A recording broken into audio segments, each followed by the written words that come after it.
Hello, beautiful people. We are live. It is the Wrestling for Life Network back at it again. It's a wonderful Wednesday night. We got AEW Dynamite, all the fallout from Forbidden Door, but make sure you be a friend, tell a friend, like, share, and subscribe. Strap on and strap in, and let's go.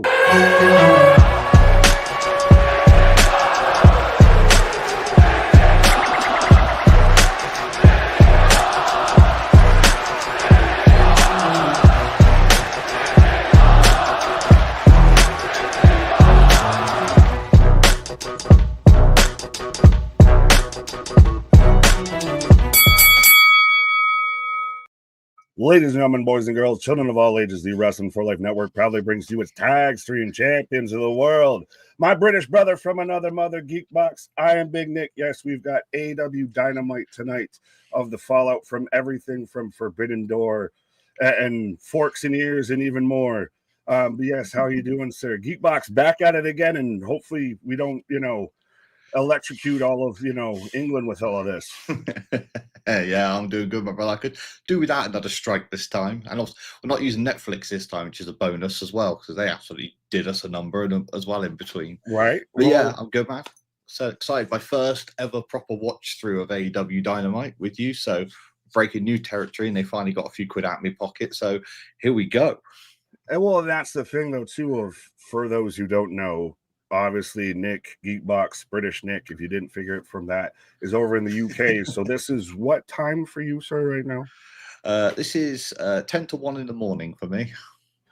Okay, and this is 7:49 right now for me and everything on a Wednesday evening. So man's committed out here. And you had to go, like, how did you actually manage to find where you could watch it? I'll say I'm watching it on Max, so I'm one of the millions and millions, I guess, that watch it on Max. Yes.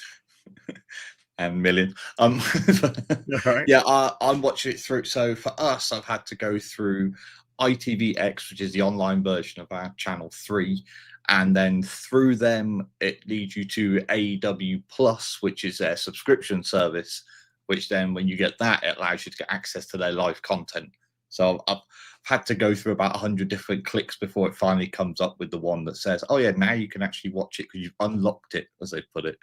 So it's even more hidden, like we joke of it's hidden a bit on Max and everything. You have to go to sports and you have to find it there and everything. So it's even like more hidden over there. Yeah, because everything you go through, it's trying to show you replays from last week and before to get to watch the old ones. So you have to go, you go to AEW and then it says, yes, if you do this, you can download our catalog library, but then you have to go to AEW Plus, which is actually a subscription service here. So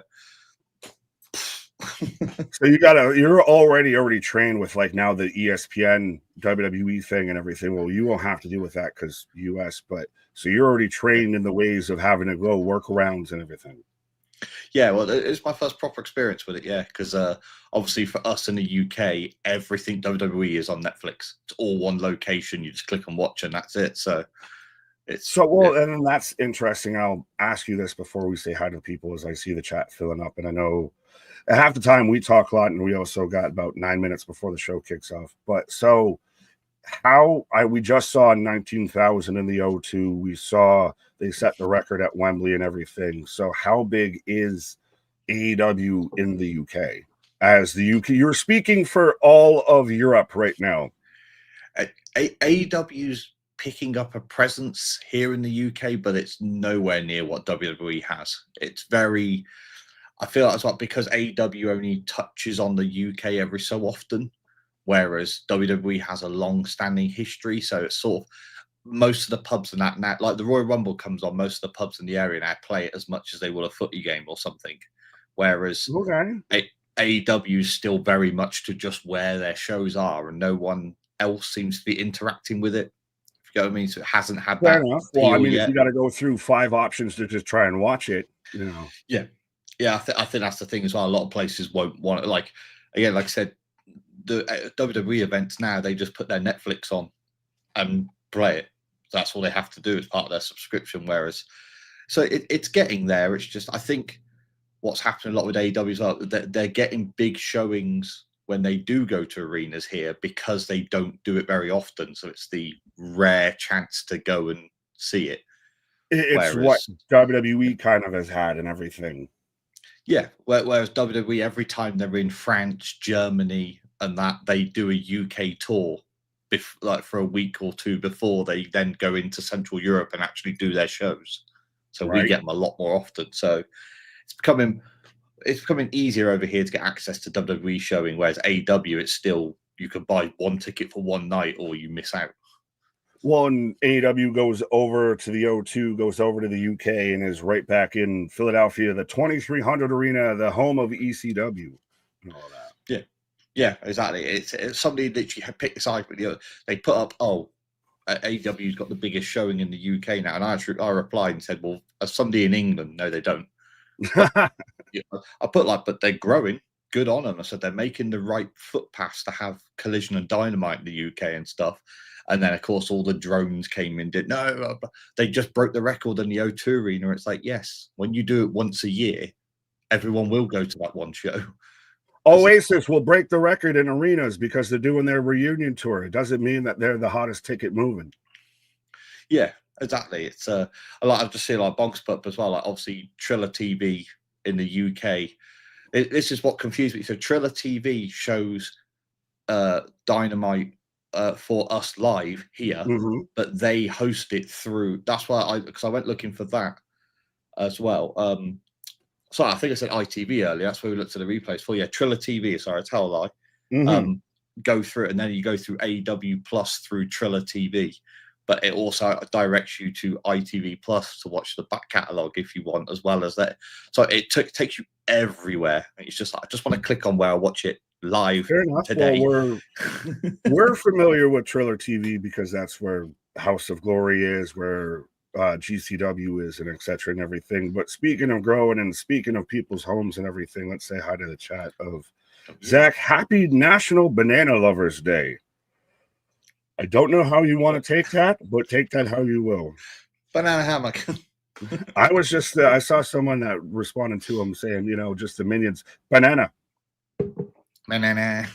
Yeah, banana. MJ Wrestling Shoots. Can't wait for tonight. I'm excited to see if they, I know we're still trying to get through the chat and I'm long-winded, but I still want to see if we thought after All In that they could capitalize on all this momentum. They've got the counter booking argument now. They've got big bad WWE that is very much clearly one, driving certain people away, and also starting to breathe down the neck of AEW. So I want to see if Tony fights back here. Yeah, it'd be interesting. I mean, you spoke briefly before about the counter primary thing. It's on the one, I know there's a lot of people that see it as like a really crappy thing, but at the same time, I laugh because I'm like, when I first got into wrestling, counter programming was like the done thing regardless. It's if your program's that great, counter programming shouldn't affect you because you already have the audience. Historically counter booked WCW to WWE. It sat there and it backfired in the biggest moment in pro wrestling. That'll put butts in seats. Tony Schiavone has been on both sides of this counter booking argument. Exactly, I think he should know better. And obviously, WCW used to purposely book their shows to start half an hour before the Raw went on, so they catch the audience starting. So, like you said, so they could report it before it happened. Whereas I noticed there's a lot of the WWE events as well are actually happening after, or it's most of the way through the show, and then WWE show starts, so you can still watch them both anyway. Yeah, honestly, at times, if an AEW show actually ended when it said it was going to end, it would be a whole different discussion. But Eric, hey, Wrestling for Life buddies, can't believe that we are exactly getting 2 women's matches tonight on Dynamite. Yes, we're breaking out of the mold of only 1 women's match on Dynamite. We've got 2, a whole 2, and we might be getting a women's War Games of now with Megan Bain, Penelope, and the Toxic Triangle there on one side. Willow, Queen Aminata, Jamie Hayter, Chris Statlander, and Harley Cameron on the babyface side. Allegedly. I will say at this point as well, to be completely crystal clear to everybody watching in the stream, I am picking up information as I go along as well. We're learning. Geekbox is learning all along with all of us and everything. If you won't be jaded, as we've described KJ at times. KJ is very jaded when it comes to AEW because he was the AEW guy. Like, this channel started essentially as an AEW channel, and some people argue it ain't that anymore.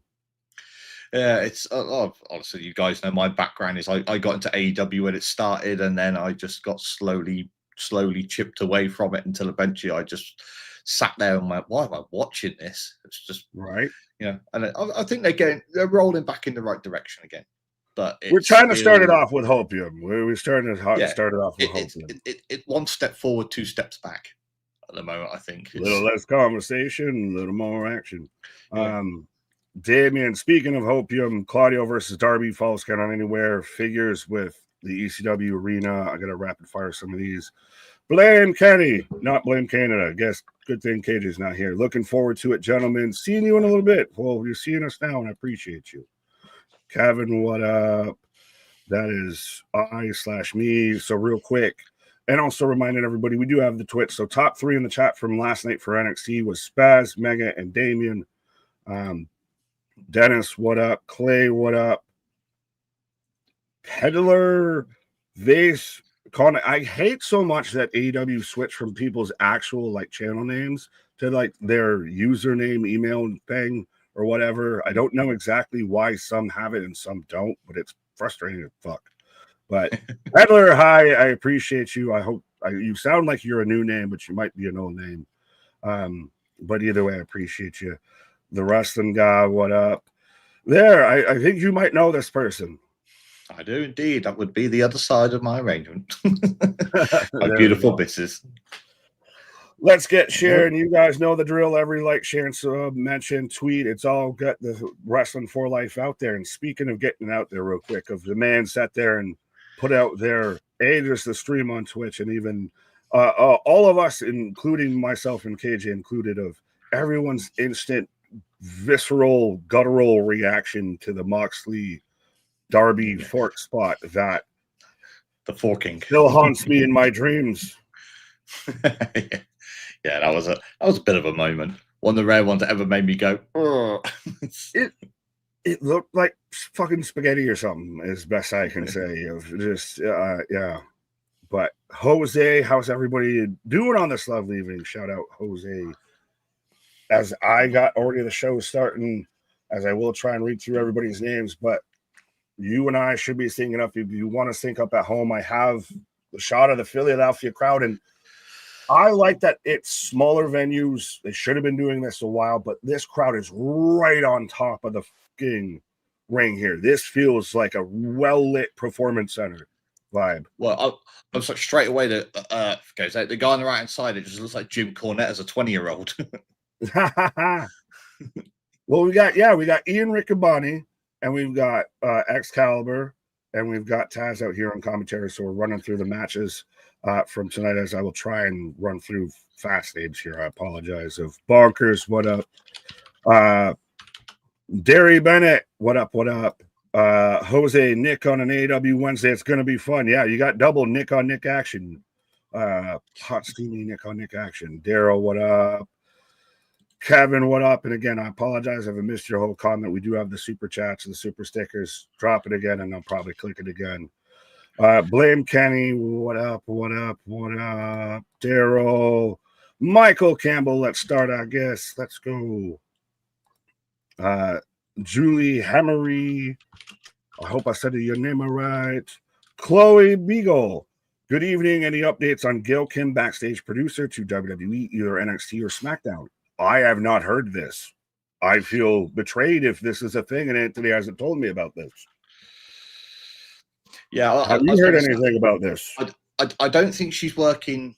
I'll say she's not working backstage with WWE, but she, I know she was. I'm trying to think of the word now. She was giving like feedback in regards to some of the women's matches off NXT before, because they reached out to her. So she's kind of like in a. She's sitting back a little bit, but giving her opinion on things from a distance. It sounds like any company would be lucky to have her, especially to work in their women's division. Tony Khan, hire this woman yesterday to run your women's division, and you will move from 4th or 5th place to competing for 1st place. I feel you have the talent. You just got to put the pieces in order. Yeah, I feel like she might end up doing something with NXT because of the simple fact that Finley openly stated that she should be the person helping to run their women's division like he did before. So, it's like I said, any company that gets her is lucky. I'm saying, Tony, you need to hire hands that are going to know this better than you. Oh God, yeah, she was fantastic. Not gonna lie, loving the pink, or pink pretty boys. Pause. The original Nick and the ginger Nick, is that offensive to you? No. Sean, what up? As I've got FTR in the ring right now. Yeah, yappa. And again, they're all set, aren't they? Because Jack Hager said about them missing. Yeah, they got their. Is it whiskets in a knicker or whatever it is that you all say out there and everything like that? They got hot cross buns. They got their, they got their knickers all sideways and everything. I've also just discovered a few minutes ago on the Triller TV here. It hasn't stopped me from sharing a link in the actual chat whilst people are watching AEW. There you go. So we're spreading the good gospel all the way through there. But so I'm going to be posting that every 10 minutes. Ribshot AEW shows play a few days later on TV in the UK too. Well, there you go. Yeah. That's what threw me off when I kept looking it up. It kept coming up with Dynamite on Friday and Collision on Wednesdays. Right. And Heather KJ's on a vacation, and Klaatu, I see you. MDB, I know I see you. Jose, I feel bad because we're behind. Much like KJ, we're behind in the chat, even one of the two of us. But you mentioned about the whole, hot cross buns and everything with Jake Hager and FTR and everything. And we very much, I think, all collectively, knowing FTR at this point, knowing AEW, expected kind of this promo of AEW's the greatest place. We're so great. We're so thankful. We love this. We're the best evers. And we're instantly starting the show off with this. You molesting the referee. Well, in fact, we started off as well with a very strong crowd chant of "Shut the fuck up." Right. The forking Denisha with a $5 super chat. WWE just had Joe Hendry versus The Miz in the UK. They are looking, they are having a good time in the UK. Absolutely. Yeah, up in Manchester as well. I watched that match as well. It was a really good match. There you go. Vance on TV. MDB out there on Twitch with all the emotes. I like that we're seeing the Twitch stuff coming through as well. So well, again, it'd be nice to see a lot more Twitch stuff coming through and everything. Just saying. Say as well, guys, if you join us on Twitch, even if it's just subscribing that and just watch on YouTube here for now, if anything happens on YouTube, as YouTube is really touchy about things at times, Twitch is a lot more lenient, so you'll still catch the content over there. You won't miss anything then. Well, they're touchy at times when you show up, and then even then, when we sent everyone to Twitch when you showed up and all that, then Twitch just started crashing everything. You're just ruining all the systems, my guy. You're too powerful. Yeah. Oh, man, it was... Again, it's the mega powers united, and we overloaded the whole circuit breakers on the continent of England. Oh. And so they're just berating this ref. Did I miss what the ref did or anything here? You're an imbecile.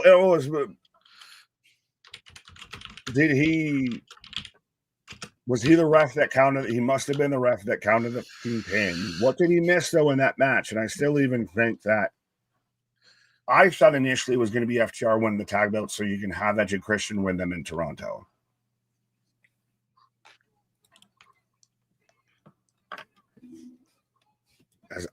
Again, Bivens just giving this ref the business. Nice. Feels like the old Hebner stylings. Right. As I believe you have to step out for a brief minute, sir. Yeah, so we'll 2 seconds. This right there, as I should have changed the slide as we got Dynamite. Yes, on the screens is Edge coming out, and so I didn't realize I did that. But yes, Edge coming out, and they even have the cage kind of set up like they've set this up like this is old ECW. And I will say, I like that the commentary team, and I know I talk a lot, but they shut the fuck up when the crowd's chanting for Copeland, when they're singing his song. But yeah, this is very clearly setting up the match we knew was going to happen all along. It just, Christian just sneaks up behind and takes out Bivens. Oh, it's because there's still the fucking order of Copeland. Well, no, clearly that's off the case. I was going to say because Copeland can't touch FTR or they're going to get fired. But we got Edge and Christian and FTR just throwing hands right now. When King Remsburg and goddamn the other bald ref all show up in the ring at the same time. It's like seeing one person split into two. Christian Cage, Cope out of nowhere. Wrestle Rants, what up, what up, what up, Damien? Thank you. Thank you, Edge, from saving us from this segment. I'm making sure my buddy's got a thumbs up, so he's good to go. Alrighty. So, speaking of returning, we've got the one and only Geekbox returning.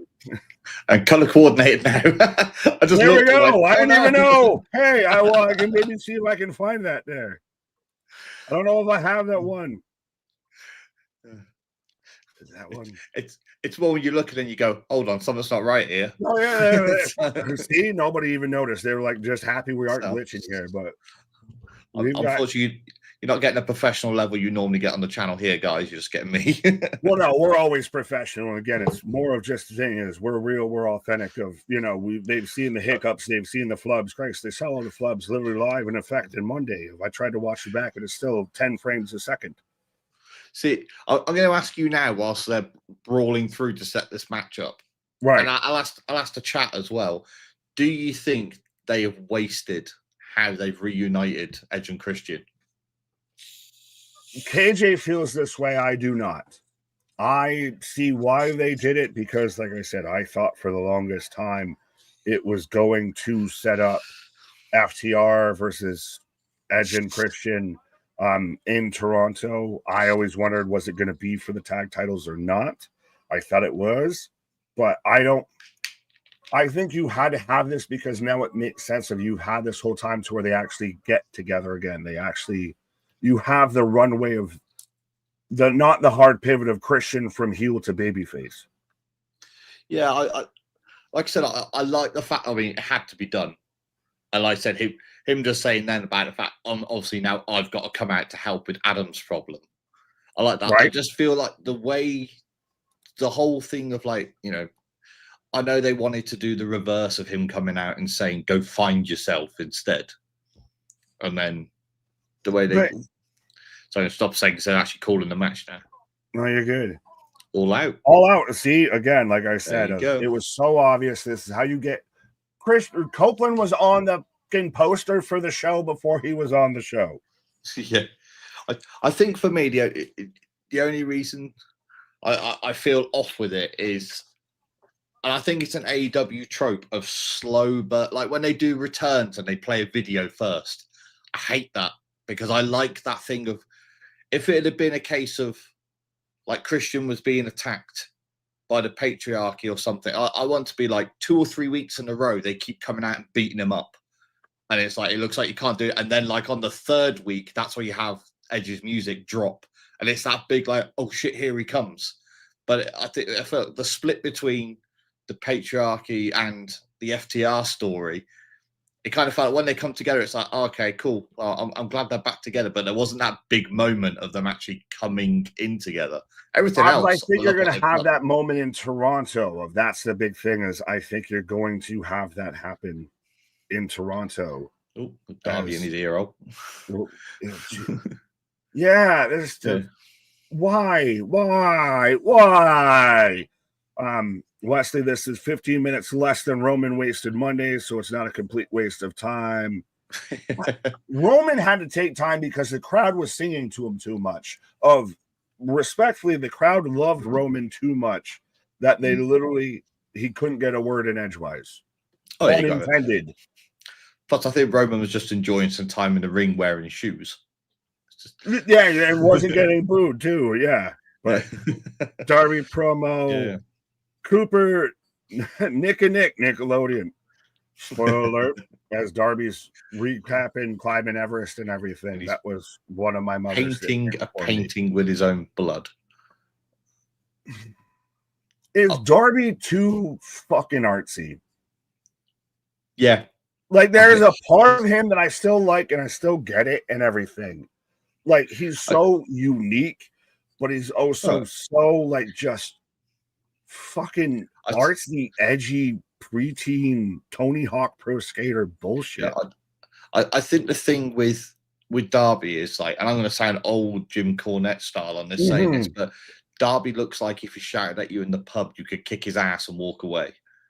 And it makes it very hard to follow him in the ring feeling that way. Whereas, I get that. He doesn't pass the airport test and everything, to use the other trope with that. But at the same time, he'll put his body through anything. He used the car crash dummy. Oh, yeah. And him going to Everest fucked this whole story up. Because it was supposed to be Moxley versus Darby after the whole car crash thing and all this, and then it just ends up going nowhere. I just feel like, even like, it's you could have guys built like Darby. You've had it in wrestling over decades where they can be built like that, but their aggression, how they are when you watch them, makes you think, like, it's like the little scrapper thing of, they may be a smaller bloke, but you know that they know how to fight. And it's the guy that will surprise everybody by kicking the ass of the guy twice his size. Right. Whereas, Darby for me just doesn't give me that feeling. There is something there with him. I just don't know if they're using it right. Like, it's almost too extreme in that aspect. Like, it's too much off the rails. It hasn't gotten reined in. Yeah, exactly. It's I'm just trying. I'll tell you, like, a great example is Jeff Hardy. Jeff is a ski bloke, but if Jeff when you actually see him get angry with stuff, you think he could even if he got his ass kicked, he would not go down without leaving you with a black eye and a split nose in the process, because he's got the aggression on his face when he gets going. Right. As we are getting the first match of the evening tonight, so folks, you can let us know who you're taking of Paul Garcia, Cabral, Garcia, but we've got Daniel Garcia versus Jon Moxley. And I thought about this earlier today, and if Daniel Garcia dropped the Leisure Shoot Larry bullshit and everything, and the dancing, the thrusting and everything, and he was one of those that initially became one of those disciples under Moxley, if it became that kind of way with the Death Riders, that the Death Rider story is the greatest rewrite in wrestling history, I feel, because it had so much potential and fucking failed and still continues to fail. But if Garcia was one of those guys that turns and falls under the wing of Moxley, and he becomes just this guy that's a tactician, he just stretches you fucking limb from limb, Daniel Bryan just on overload and everything. Yeah, that would have been so much better than just lead the way. Yeah, it's like one of those things. Like, I was watching a thing just the other day with Dutch Mantel talking about it, where he said you have to decide sometimes if you're a wrestler or you're a showman.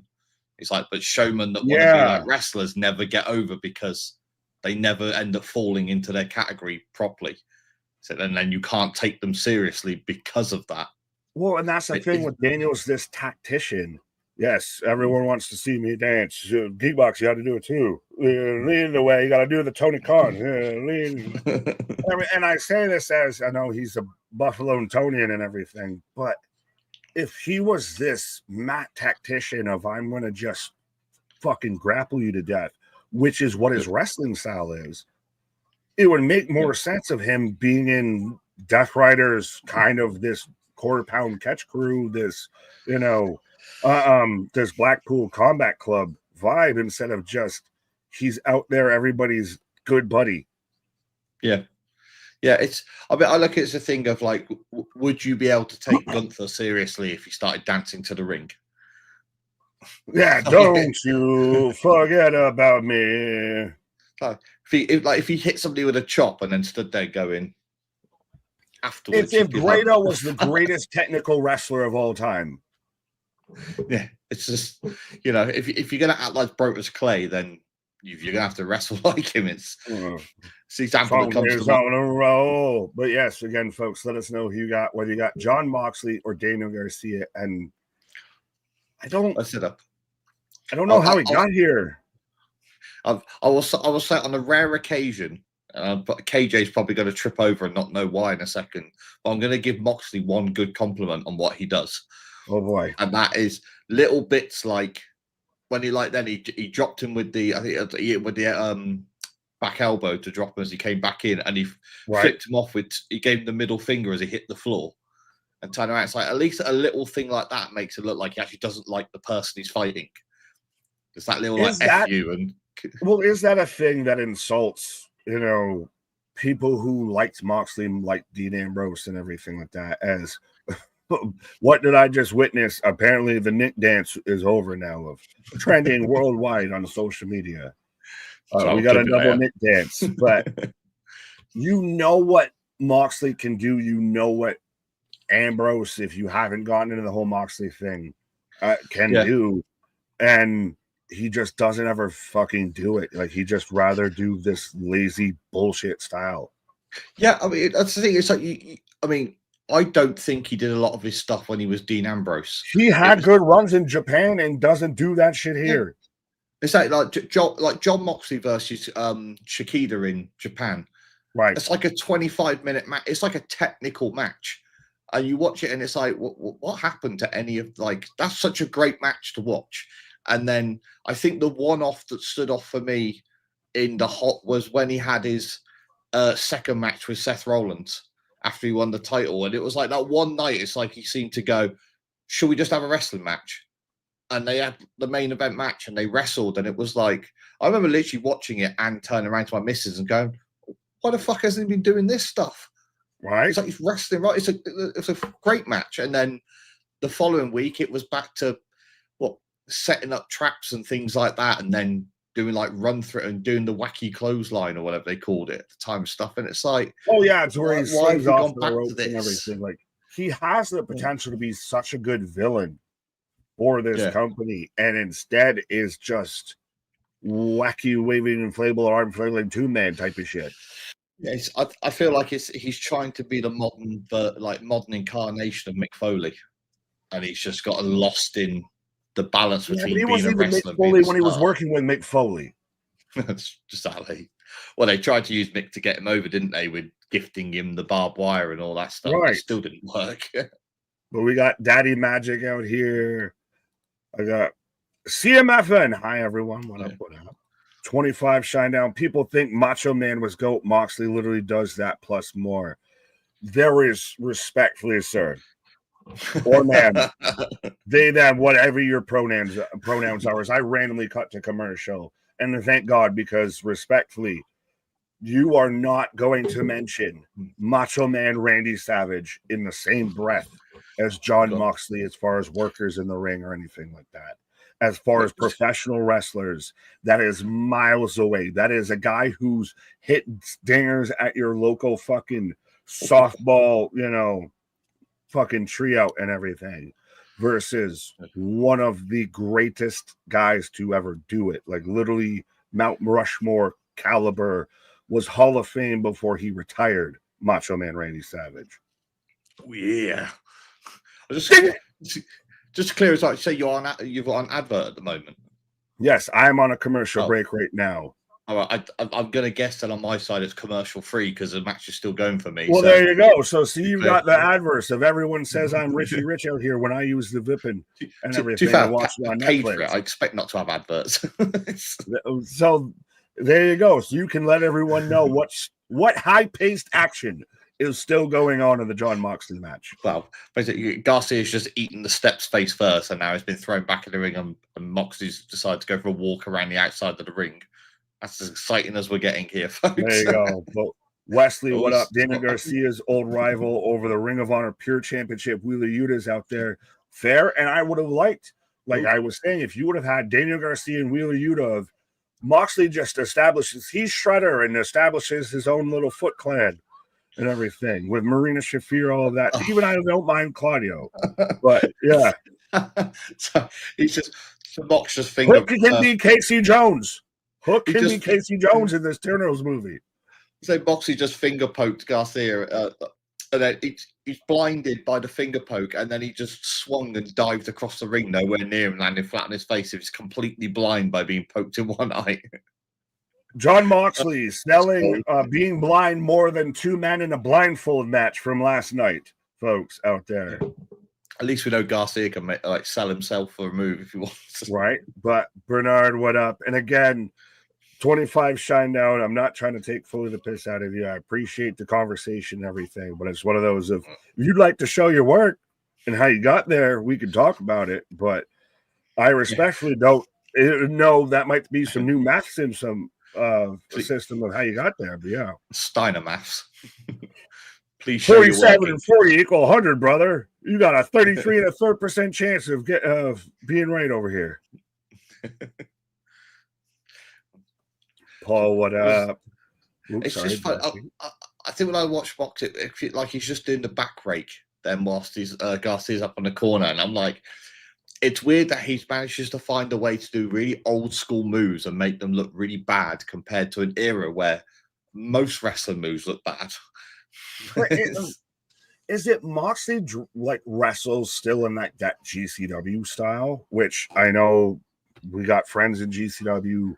There are people who actually wrestle a good match in GCW, but he wrestles such an indie style now. When we were talking about before of when he was New Japan Strong Styles US champion, or New Japan's first ever inaugural US champion, and all of that, he was having some of the best matches of his career.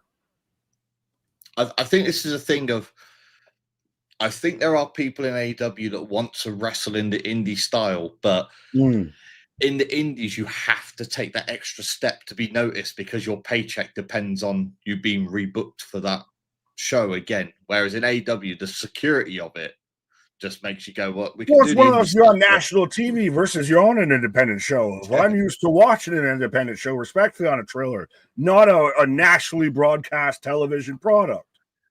Yeah, it's Superplex.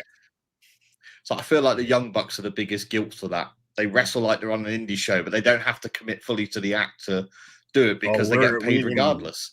We can talk about all of this and all of that, but I got to replay the big superplexes. I'm back in the action. Are we? I don't even know if we're synced up at this point. I think we're just vibing. I was getting Garcia's psyching himself up, getting up on the ropes. Oh. Yeah. Oh, he's pulling himself up. Okay. I thought he was like climbing a buckle, and I was like, oh God, I'm behind again. No. And that, yeah. Richard saying it's a good crowd. Oh, well, and especially with it being the 2400 arena, they're kind of doing a residency there for about a week or two in Philadelphia. So yeah. I was talking about why we act like the wrestling. Why are we acting like Moxley's a 7-foot giant or something? Because he's the big powerhouse versus he's a former world champion versus Daniel Garcia, who respectfully is at best would be a mid-card guy, would be an NXT guy, would be your 180, 200 some odd pound guy versus a guy that's respectfully my size-ish. Or I respectfully, I don't even know at this point your size, sir. Pause. I'm 5'9", so. Oh, you're like KJ. Yeah, I'm 5'9" and way too much. See, it's funny because I didn't even get the big nickname because I'm actually big. I got the big nickname because that's just what KJ called me. But yeah, I'm like 6'2" and everything. So yeah. Moxley's a guy that would be like my size, so it makes sense that he's shoving around a guy like Daniel Garcia. Yeah, I'm just. I'm disappointed out of shape at the moment because only a few years ago I did powerlifting where I was heavy then, but it actually had its purpose. There you go. Because I could lift heavy to go with it. I don't know. Geekbox give me 6'12" vibes. I'll sit like this, so it just looks like I'm. Well, yeah, no, we've had 6'12" on the channel. Shout out the friend of the channel and everything. Big Trouble Ben Bishop out there, 6'12", half of a metric ton out there. So we've had some sick 12ers roaming around. So you might check in with that. Yeah. You know, it must need someone to put your shoes on for you if you're that high. Got a backache every time you can go to lace your shoes. And it's book an appointment to go for a piss. Just raining for everybody else. In my opinion, I don't think it's necessarily the wrestlers in AEW that some fans disapprove of. It's what the wrestlers turn into when they get to AEW. Complete change. I will fully agree with that. As we've got the. I will 2/3 agree with that, because I completely agree what you're saying, how people change. But also, again, going back to the Bucks, part of it is them being surrounded by people that have always been that way, and now they finally found someone who will pay them to keep acting that way. Well, that's the thing, is that you have some that now they're around your friends. As we had the paradigm shift DDT on the ring steps, as Daddy Magic, just throw him in the fucking ring. You're right there. Just grab the fucker. Daniel Garcia is literally holding on to fans to pull himself up. He's so heroic, so courageous. But no, Kazuchika Okada from New Japan doesn't exist in AEW anymore. Kenny Omega from New Japan doesn't exist anymore. Will Ospreay from New Japan is fading in AEW. I will say, I think Kenny Omega being changed is one of the grit. When I first when they were like, we've got a company going and Kenny's going to be a big part of it and this, that, and the other, I was like, that was one of the things that drew me in the early days to watch it, because I used to love Kenny Omega. So I used to Kenny Omega is part of why I'm a Japanese wrestling fan, respectfully. Yeah. And then, like he said, like one of his things he really loved to do one day, if he ever did it, was go to WWE so he can have a match with Seth Rollins. I'm like, then fucking do it. I'm waiting for another commercial, at least on my end, and we can even ask that. And I wish I could do the polls so we could ask the chat and everything. But small package 1, 2. You're John Moxley, your former world champion, your leader of the Death Riders, just beat Daniel Garcia in such a competitive match after he hit his finisher on the ring steps with a small package roll up. With literally, it could have arguably been whoever you wanted to call shoulders down won it. It was that close between your world champion, former world champion, leader of the Death Riders, the guy who just took out Will Ospreay to end your pay-per-view, and Daniel Garcia. Just saying. Yes. Oh, mic time. Oh, that's what we need now, is to gas John Moxley to cut a promo. Oh, he's going to hand it to Yuta. The Paul Heyman of the Death Riders out there, a wordsmith. I'll just pause mine for 2 seconds because I think I'm slightly ahead of you. So I think we're in sync now. Wheeler Yuta looks respectfully like a Mortal Kombat character in MK1. What the fuck did he even just say? I don't even care. And he's still face to face, literally right with this guy. You just lost to him. Why are you not swinging? My biggest issue, and this is, I think, almost a pro wrestling thing as a whole, and WWE at least does it when it comes to like guys like Seth and CM Punk, and we just saw it with Jey Uso turning around and super kicking CM Punk and listening to Roman. You have this alleged fucking feud with this guy, and you hate him so much, but he's right in your face, and you're going to be fucking cordial? You're going to sit there and, no, 1, 2, 3, I had you. He Paul Walker, Vin Diesel'd him right there. It doesn't matter whether I had you by an inch or a mile. Oh, so I'm a temper tantrum now. No! Why? As my background's falling out, yes, it wouldn't be a Wednesday at this point if we didn't have a rant, and I guess I'm filling in for fucking KJ with this. But why is Daniel Garcia all pissed in his britches and everything all about this now when you have the guy who beat you right in your face? Yeah. It's so hard to, it's because there's a mentality behind it somewhere, but it just seems to be elusive. But it's so different when you look at like a WWE or anything, because they literally will have, like, if it's Punk and Seth, or if it's a Roman and the Vision, pick a Braun at this point, they'll pull them apart. And then, first it even gets to where they have to have a pull apart. And then it'll be one of those of they somehow squirm away out of the pull apart and all that. And then start punch each other and fight off and everything. And then it'll come back. We've seen it for WWE on the past, almost 2 weeks of wrestling, to where we literally had a match that has almost taken over the show. They're fighting through the backstage area the whole time. Yeah, I've just got the Dynamite logo shown on my screen now. I don't know if this is. I have a commercial. I can't speak for you, Dave, but I'm off on one. Yeah, I'm out here. Yeah, I think instead of having a commercial here, I've just got the logo repeatedly showing on the screen.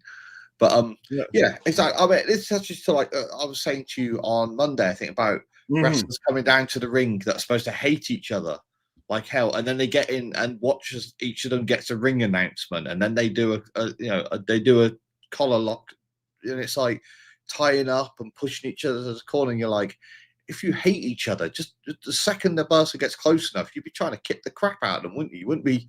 Let's go through the motions here, shall we?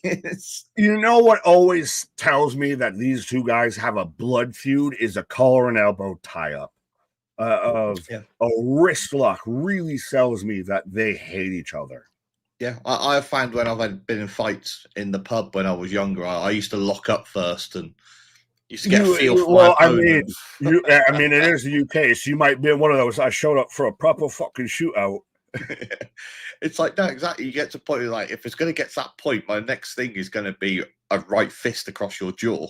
I'm not going to try and but that's what it should have been. And I love this from Ronan because, respectfully, I'm pulling back the curtain as much as I'll allow you to see of the Mrs. nickname is Kitty and everything, and it's very funny. Of Red Foreman and I'm the red to her Kitty. Pause. Would have already put both his foots in John Moxley's asses. Foots and asses. It's how you get your banger, as Sheamus would say. But yeah, it's just that whole. I mean, I don't know. I've literally saying that a whole conversation on a different stream, but I've literally had some before where they've tried to go into a boxing stance and stuff like that, and I'm stood there just going. I had one guy do it, and I used to be a boxer for quite a few years, and they do a boxing stance, and my first thing is I kicked him straight in the kneecap, so he dropped to the floor. I was like, "You're doing now." Well, that's the thing. Now, you were an actual boxer, or were you like a gypsy out there, like fucking Tyson Fury and everything like that? We had rules. Yeah, we're back to Yuta. Why did we go away to come back to fucking Shaggy Dog? Didn't he, like, the entire stream on the live chat here is saying, "What the fuck? Why is Yuta here? Fuck off." Exactly. We picked the worst person to speak. It's just fucking hell. They've pulled out the Poa Hobo move. Yeah, well, Jose, the problem is we're seeing people who don't like doing things we don't like in AEW. They don't use fan favorites. Instead, they're pushing Garcia in a box. I don't even get or care if they sit there and push Moxley or anything. He's a former world champion. He's supposed to. You were getting back to the fucking. I guess we're going to use the Death Riders. I'm just so sick of fucking Yuta. I'm sick of Daniel Garcia. Why is this overstaying its fucking welcome so goddamn long? I'm laughing because I'm just picturing Yuta leaving like he did a minute ago, and then somebody going, "Are you not doing your promo?" That's the thing. Is they literally haven't put the mic down before this. I'm smacking on my desk. They literally had him walk the fuck off and just wait. Let me tell you one more thing. Oh, it's like it's always trying to get. It's like, I think the new name for Yuta is going to have to be Hobo Mysterio. I think that's he's like, if Quinlan could grow a beard, like he looks like he's got the 7-year itch, if you know what I'm saying. Yeah, his beard's growing up his face, not down it. And again, it's lights out. Those lights go off. Thank you, Jesus. They just cut the power. See if we channel our powers in again. They had to backfeed Geekbox's power feed so he can still be fine here. Hook. I don't know if we can get copyright for that. Is Hook. Oh, okay. Fitting. It's the 2300 Arena EC Dub. EC Dub. Here's baby, it has. Here's a legitimate question I have to ask about the AEW locker room. Has Tony Khan put a ban on hairbrushes? There is no shampoo. There is no conditioner. There is baby oil, and that's it. It's like a fucking P. Diddy party. Pause. Oh, I laugh as well. Like I fucking laugh at the tattoo of the eyes that he's got on the back of his neck. There was literally a bar that's been downtown for years that we used to have with that exact same thing painted on the wall as their logo. Well, and respectfully, well, as Richard even says, who wants Hook versus Yuta though? So let us know if Hook versus Yuta, Scrappy Doo versus Shaggy Dog, really fucking does it for you. Kata Hajime, I have to do the Joey Styles call.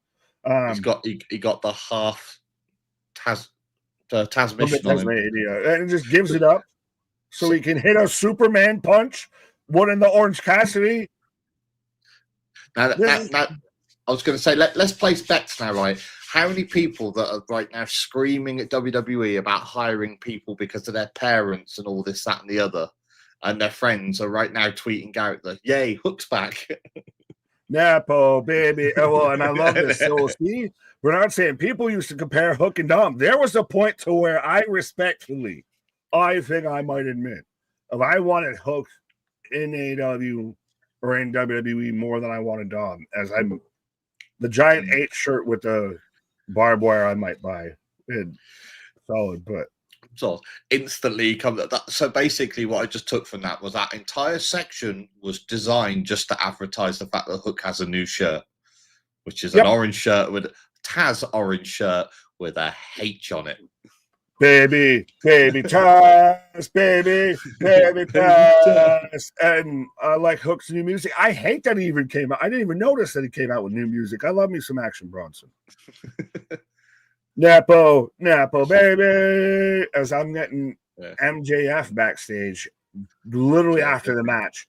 Why weren't you fired up this much of the fucking ring, asshole? Also, I was going to ask you what you think as well with the new rule that they've put in, that they have to have a week notice now to use the contract. Oh, wait, hold on. I have to put on my contract first to be able to answer this and everything. But can we just say it? Also, this sounds like old style MJF, which is so much like better for me. Which is where I thought he was when he did it before. After everything, after all the Adam Cole stuff and everything, the Osprey stuff, and he's like doing the devil horns by the parking lot post and all of that. You mean the wrestling angle with the biggest payoff in history? Freaking Adam Cole and MJF. Balls in history. This, to me, on one hand, I get why they changed it, because they finally have listened of you give away shit. But this is the one time you should give away shit. That's the thing, is if you didn't give away shit all the time, it would be really cool if all of a sudden, fucking out of nowhere, comes down and all of that. Versus this 1 week in advance of, so now we've got to advertise it. I already hated the fact that they washed it from the match to begin with. But yeah, I get the whole they're saying about trying to avoid, just copying Money in the Bank. Money in the Bank's not an original idea anyway. I mean, the concept of the briefcase is original, and they suggested that, but the having the contract you can cash in at any time was being done in like Southern Mountain Wrestling and bloody Smoky Mountain Wrestling. Yeah, Smoky Mountain Wrestling. Like, Terry Funk won a title using a cash in off a contract before we were born. So it's right. it's not, but to say it, but it's, I don't know the whole. But I think because I look like John Cena when he cashed in. When about it, it was like next week we're going to have a match. The second did that, I just went, well, that was wasted. It's like the whole excitement behind the Money in the Bank just went out the window. And having their equivalent with that, for me, I'm like, you've taken it away. I mean, if they change it, you can't attach it to the end of a match. Okie dokie. Sorry, I just got very distracted by Harley Cameron and Chris Statlander. If I think that they've I'm not going to implicate anything or imply, anything, but if you had to pick a pair for whatever reason you picked a pair, Harley Cameron and Chris Statlander, or Io Sky and Rhea Ripley, because same energy, same energy. Yeah. At least we're getting our women's match. Yeah, well, we've got the women's tag match where we don't have women's titles, which I'm surprised is the one place that doesn't have women's titles. Yeah. And they used to brag about the fact that, you know, their women's division was beyond anything else available in wrestling. Well, they said that they would do it. Tony said he would do it, but I don't have enough women. And really? It's like, really? Well, you might attract more women to your women's division if you actually showed that it was worth them going there in the first place to take part in the women's division. I see more from Deonna Purrazzo getting her fucking diploma from Southern New Hampshire University and everything than I have of her on AEW television. Just saying. Yeah. And I mean, I'm not being funny. It's like, I don't know if you've seen about the report they put up the other week in NXT, obviously, and bringing in new talent and stuff. And they were saying that they were delighted. They brought in, it was like 140 people for tryouts, and something like 80 something of them were women. And it's the first time more women have turned up than men to apply for like their tryout thing. Well, and it's saying we're halfway kind of, or I'm kind of around the tryouts and everything they had, because again, friend of the channel, my buddy and everything, Ben Bishop was there. I know LJ Cleary, Mr. Valkyria was there and everything. So you know he's on the way in. Yeah, but this is one of those of just like the homie, the fuck up. Don't talk about it until you don't speak about a thing until it happens. Yeah, I'm just saying outside the fact also that they showed it up and it's a celebration of the fact that, you know, you see like they talk about that. Oh, I mean, we watched NXT last night and it's predominantly women's division. There's Evolve happening right now on Tubi and everything. Predominantly women's division and all of that. Yeah, well, they talk about it as well, but they think about they want to try and find somewhere adding in a section or its own thing that would be like NXT that's a women's only show because of how successful Evolution was. It's like, can you imagine even 10 years ago being told there was going to be a women's only pay-per-view and it would be one of the best pay-per-views of the year? Kinemax, here we go. It would be one of those of, so what type of wavy blue and green and colorway and everything, Waverly format do I have to watch this? Because that would be some bras and panties. That would be some, you know, mud pits on a pole match type shit. Nice. Especially the era of people who were booking that. Yeah, it's I know we was talking about the other day, like the difference between the Divas era and all that and what we get now. Oh god, that's night and fucking day. But we do have, I don't know, do we want to come up with a name with Megan Bain and Penelope versus Harley and Statlander? But no, she just completely John Cena. Then she grabbed her and then went, break it. But like, she might as well put it on a sign. Do it. But Klaatu, today's wrestling birthdays: Sergeant Slaughter, Great Khali, and Jazz. Yeah. Oh, I'd also like to. I'd like to say as well to Sergeant Slaughter's daughter, screw you for starting. Oh, what the fuck? How do we get here? To start off your post with a picture of Sergeant Slaughter with, of all the memories I've ever had of you, these are still some of my favorites. So I thought he was dead. And then underneath, happy, but I was like, wait, hold on. Oh my god. Hold on. As I go to commercial, but literally you just start off with, no, we don't want no heat with the Slaughters. I don't need a camel clutch or anything. But yeah. It's just, she started off with, of all the memories I had of you. I'm like, have. All the memories you have, not had. Have. Why would you do that? Context is king, folks. But does anyone think we'll ever see Keith Lee again in AEW? Fingers crossed, no. So, well, would you want to see Keith Lee wrestle again?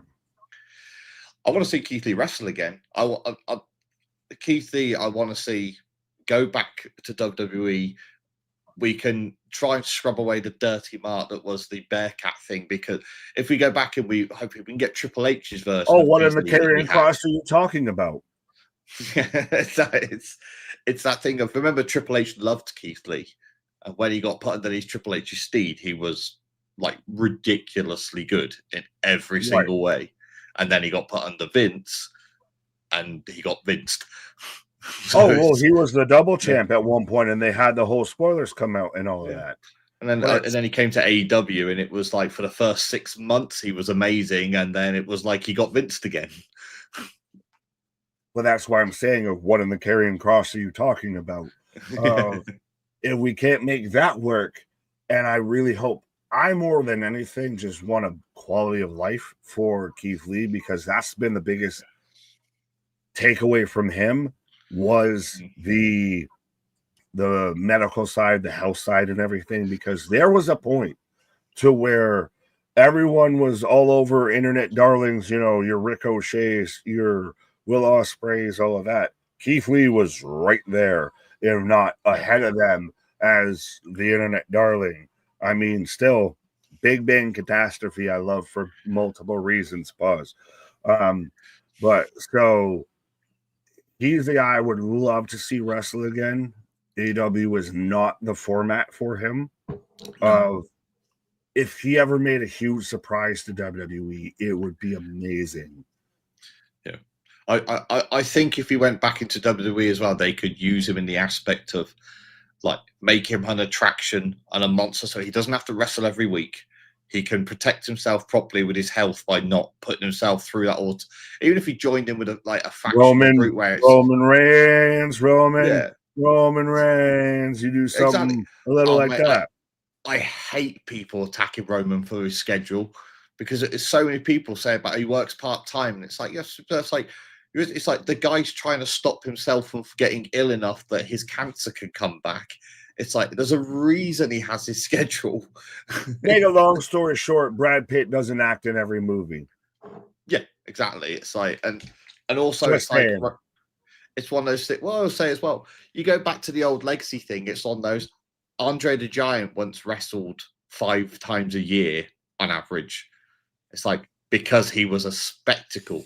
It's like he made appearances, but he actually wrestled 5 times a year. So when he did get in the ring, everybody in the local cities came and watched just to see. They didn't care about the rest of the show. They came just to see Andre the Giant actually wrestle a match. It's like, that's how you make someone special. If he wrestled every week, going around, or he's on the same show week in, week out, eventually it's the big bloke who beats people up. Facts. As Jose being an asshole, and I appreciate it. But Nicolas Cage does act in every movie. Right. Well, Dolph Ziggler might be more Nicolas Cage. Keith Lee, Roman Reigns is for sure.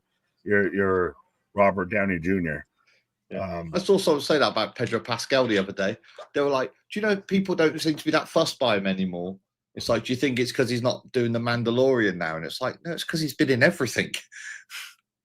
Yeah, I mean, you think of a movie right now, Pedro Pascal's been in it. Exactly. It's like, he came out with 5 movies that came out in 1 week, and there was only 4 movies released somehow. Yeah. He's basically, he's starting to approach Steven Seagal territory. No, I don't. I will. No one can approach Steven Seagal, and I might have to dive into that on a commercial here of my love or hatred for Steven Seagal, of the man who can't act and can't do karate, but somehow convinced the world he can do both. But yeah, Claymore from Megan Bain. Megan Bain's kind of whole momentum feels like it's started and then it kind of stopped. And I know everyone's trying to give us, Penelope names and all of that of, it's the buccaneering and all that. Yeah.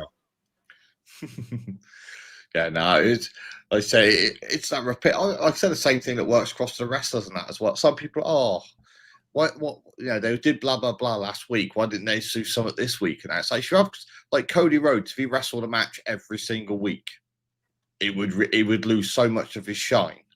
But is that the issue that AEW's built that trend of to where everyone wrestles every week? Respectfully, like, we honestly shouldn't see anyone wrestle from that main event from Forbidden Door, because that was essentially your blood and guts. That was everyone should be decimated, destroyed, is still recovering. And instead, we turn around and we get a 30-minute Moxley match. Yeah, that's how I thought when I saw him come out first. I thought he was coming out to cut a promo about losing the title. It was when Garcia came out. I was like, well, I know it's they'll try and put it behind because they're that tough. Stole, Jesus! You had a Grand Slam. You've had a Jaded. That was just a Tower of Terror.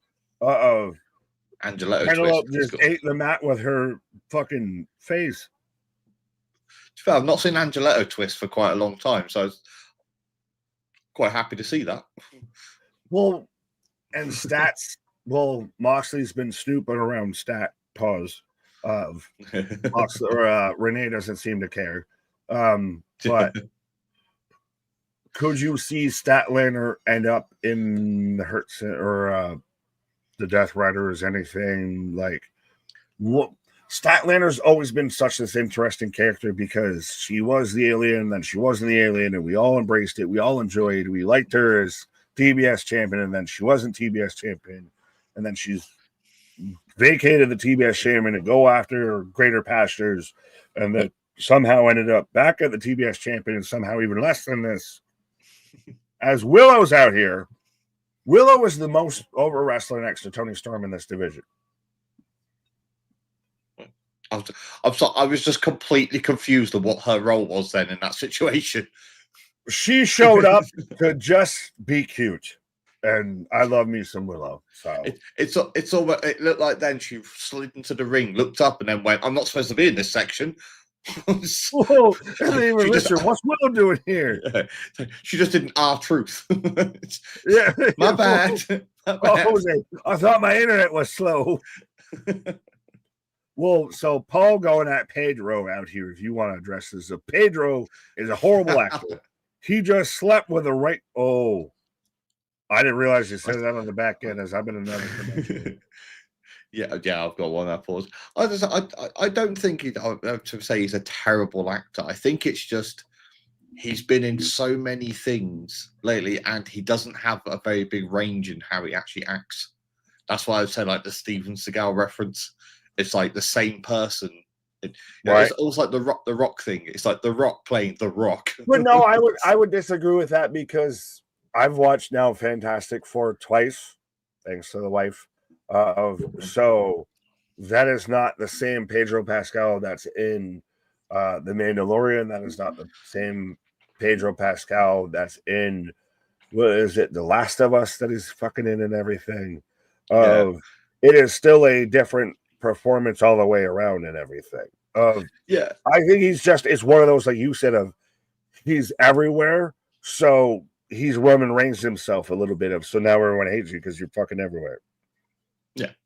And as I said, it's just like I said, it just feels like that thing. Like I said, I use The Rock as a joke example. He's one where like he'll do 4 or 5 films like he's the exact same person, and then he'll do that one film where it's like he's done a really good job in that fit. There's a reason he keeps getting booked. Yeah, but can you name the last Dwayne film that he actually played anyone besides himself? I mean, Christ, even fucking Maui, an animated character, is still Dwayne. If it is still always just Dwayne being Dwayne.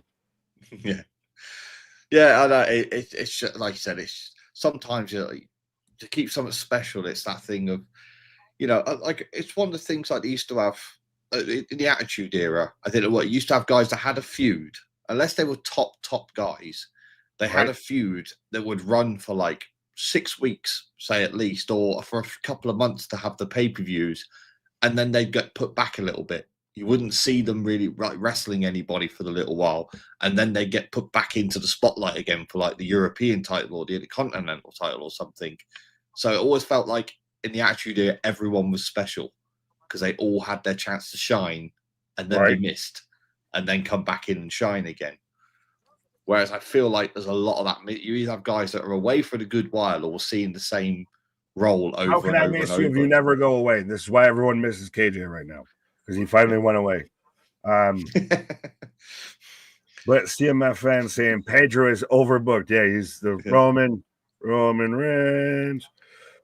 MDB, Nick acting like Gridiron Gang and Walking Tall don't exist. Like I want to give you half credit for Walking Tall because I actually kind of like that movie. Gridiron Gang was hot garbage. But yeah, I mean, it's always kind of just been Dwayne being Dwayne.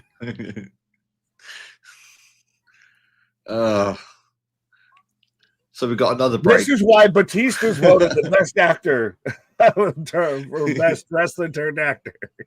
Because, Dax, he just convinced everyone he wasn't even there. Yeah. I say I'm still 50-50 with that, but the fact that, like, as Drax, Batista was fantastic. Like, I was so shocked in how good he was when he first... Because when they said they cast him as Drax, I was like, I get he's big and muscly, but I was like... But he's got the acting ability of a potato in general. I was like, and then he just smashed it with Dax. And then he did a couple of other films, and it's like, oh, there he is. Well, I feel like Batista just went from like, I'm not going to be a wrestler anymore. I'm going to be an actor. John Cena's an actor wrestler. Dwayne's an actor wrestler. Batista just said, fuck the wrestling. Yeah. Yeah, and I think he's, I don't know. I'm not too much, but sorry, we've just got all sour pusses here. As I've got Mercedes Monet with a Pittsburgh celebration in Philadelphia. She very much knows what she's doing if she's got Steeler colors in Eagle Country and everything like that. But yes, MDB, the pioneer hater. Yeah, so if you want to step away or anything, sir, for a brief minute, if anyone needs to go and refill their beverage, go and roll up your vitamins or anything, I feel like we got time here. She looks like she's set up like a fucking vendor at a convention. Just to picture this moment, because in 15 years' time, this is literally what it's going to be when she does autograph signings. Yeah, exactly. It's going to be photos. But they're all going to be replica belts. Yeah. Oh, her ninth championship, and I get that there are some people, oh, this is so great, oh, she's doing so much. What is she doing putting over the women's division? What is she doing putting over any company she's a champion of right now? It's so funny that WWE has an evolved tag team called the Vanity Project when this is a vanity project if I've ever fucking seen one. Yeah, that's what I mean. This is what I don't get with the whole massage. I've gone on tangents just before, but I said they've got all these belts on it, right? Like, how many of those companies do you actually know that they exist and what they're about and who their stars are? You don't even name them. Mercedes win exactly. It's like she's just winning titles to say she's, because Tony's doing these deals for her to go out and wrestle these people, but she's doing nothing to expose the company. None of their stars are coming to AEW, for example, to wrestle there. Like at Forbidden Door, you had the perfect thing to say, the door's open, bring people in from these other companies so they can get a spotlight on them. And it's just basically, people talk about WWE stepping on AAA and stuff. It's like, this is literally stepping on these companies, go, basically, your champions ain't worth jack. So we're just going to take your belt and took it to another show. And do fuck and all with it. And I know I'm going to call Monet a mark. And I know everyone that doesn't normally watch us is going to be like, well, this is mark on mark violence. But it fully is. She is... Yeah, she's putting over fucking Martos out here. And trust me, we know he's your man because he suddenly got booked in all the fucking main events. But it's just, this is so over the top. This is so much. She is a mark for herself. She put herself on her own Mount Rushmore. Mercedes versus Viva Van. Do it. I would love to see that match because I actually like Viva Van. But this is such a fucking mark for yourself moment, a mark for Japanese wrestling. You're doing the Ultimo Dragon. You're doing the Kenny Omega, I am the belt collector bullshit. That is just, and it's not, it's cringe. It is insufferable. It is not over. It is not heat that she thinks it is. It is the worst kind of. It is Veruca Salt fucking heat. It's turn off heat. That's the, it's Go not away heat. heat. We can't say Xbox heat because Sean Waltman's great, but but it's turn off. It's this thing that makes you go, I'm good, thanks. You can have that. That even well, actually, that is what I'm mad at. Oh, what the? Oh. Mark Briscoe's got a baby. Baby on a pole match. Right? Who the fuck? We go from Mercedes 9 belts to Mark Briscoe newborn baby. People are going to see that baby was AI. Yeah. Baby's the most realistic. This man still got fucking drywall and shit in his house and everything. But walking around with a newborn baby. Literally out the womb. They didn't even cut the umbilical cord on that bitch. So he's dancing around like he's about to drop a diss on Eminem to get Mike famous. Briscoe should be so much more than he is. Sorry, I'm doing the whole like cheerleader thing. You don't want that action. You just talk like you do. It is. Yes, it is. Mark Briscoe should be TNT champion. He should be a contender he should be someone that's trying to take the contract away from MJF. You tried to set my ass on fire, but instead I'm out here kissing hands and shaking babies. I'm up here painting my drywall. Yeah. He's like the weird. You remember the old guy that was always showing up in the YouTube ads of out here in my garage? Yeah. I use Ron. Mark Briscoe out here in my garage. I don't know. Mark Briscoe just stone faces to the camera. It feels like we just went from MJF and we suddenly just turned the page to someone else altogether. But this should be connecting, and we've got ourselves an all-star. If I hit him high, hit him high. If you hit him low, hit him low, hit him low. Oh, excuse me. Don Callis, the Malice and No Palace. Which, fun fact, I know I asked this the other night. Anyone want to take a guess and so forth of how many members are in the Don Callis family? I'll name them after we get guesses. I don't want to take a swing at that. Over under 8 members in the Don Callis family. What's also 8-man tag. So gotta go with 8. It's like the going to NWO route. Tag matches, yes. Over No Pop, Wardlow, Don Callis. Yes, Byron remembers what I said the other night. Dope Buds over 820 Wardlow. Are we getting Wardlow's introduction right now? This is how you bring back the guy who's been gone for a fucking year, who just came back, and he instantly you saw his intro for fucking Hechachero. Yes, there is 11 members in the Don Callis family. I will name them in order of listing from Wikipedia. You have Don Callis. You have Takeshita. You have Kyle Fletcher. You have Trent Beretta, which it looks like Takeshita and Wardlow might have a thing. You have Lance Archer, Brian Cage, Mark Davis, Josh Alexander. Again, I'm mentioning a lot of people are hearing for the first time, I feel. Rocky Romero. You have Hechachero. Kazuchika Okada is involved in this. And now we have Wardlow. Well, so it's what I was fine with. See, I follow the thing what I do with Jim Cornette. They always did a breakdown of Dynamite and Collision by viewership, right? How it's like done quarter by quarter. Otherwise, I get like you'll get a quarter where they lose a few, they'll gain a few back, and then suddenly they'll lose like 100,000 people in one swing or something, and it's like that Mercedes segment is the sort of thing that makes people. So it's probably like switching it off. Is there enough coming later on to make you go, I need to flip back over now to see if that match is on or not? But it's not even, well, it's the structure of it, how you structure a show, how you structure a pay-per-view. As literally there is a whole fucking army walking behind Don Callis here. And it should be, they should be the dominant faction. Instead, they're an afterthought.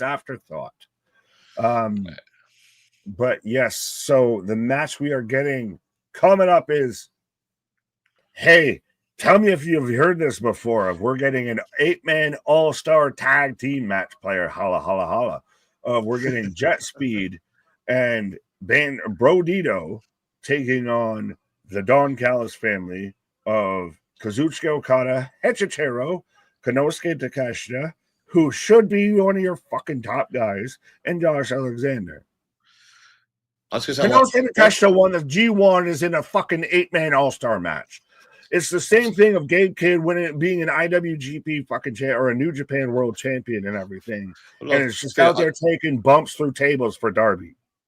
So I'm looking at these guys and I'm thinking, I swear I unlocked these for completing my game on the second playthrough. This is all of your creator wrestler slots in one fucking match here. Yeah. Oy, oy, oy. Yeah, trust me. Well, as again, Brody, I get the camo attire and everything, the jacket, but you are so fucking big. You are the biggest bush that's moving at anybody ever. And well, I'm glad they brought Wardlow back so he can watch this match. 100%. That's such a fucking point, though. Congratulations, Wardlow. Welcome back. You're in the Callis family. Hope you like standing at ringside, which is, guess what? Almost as good as standing at home.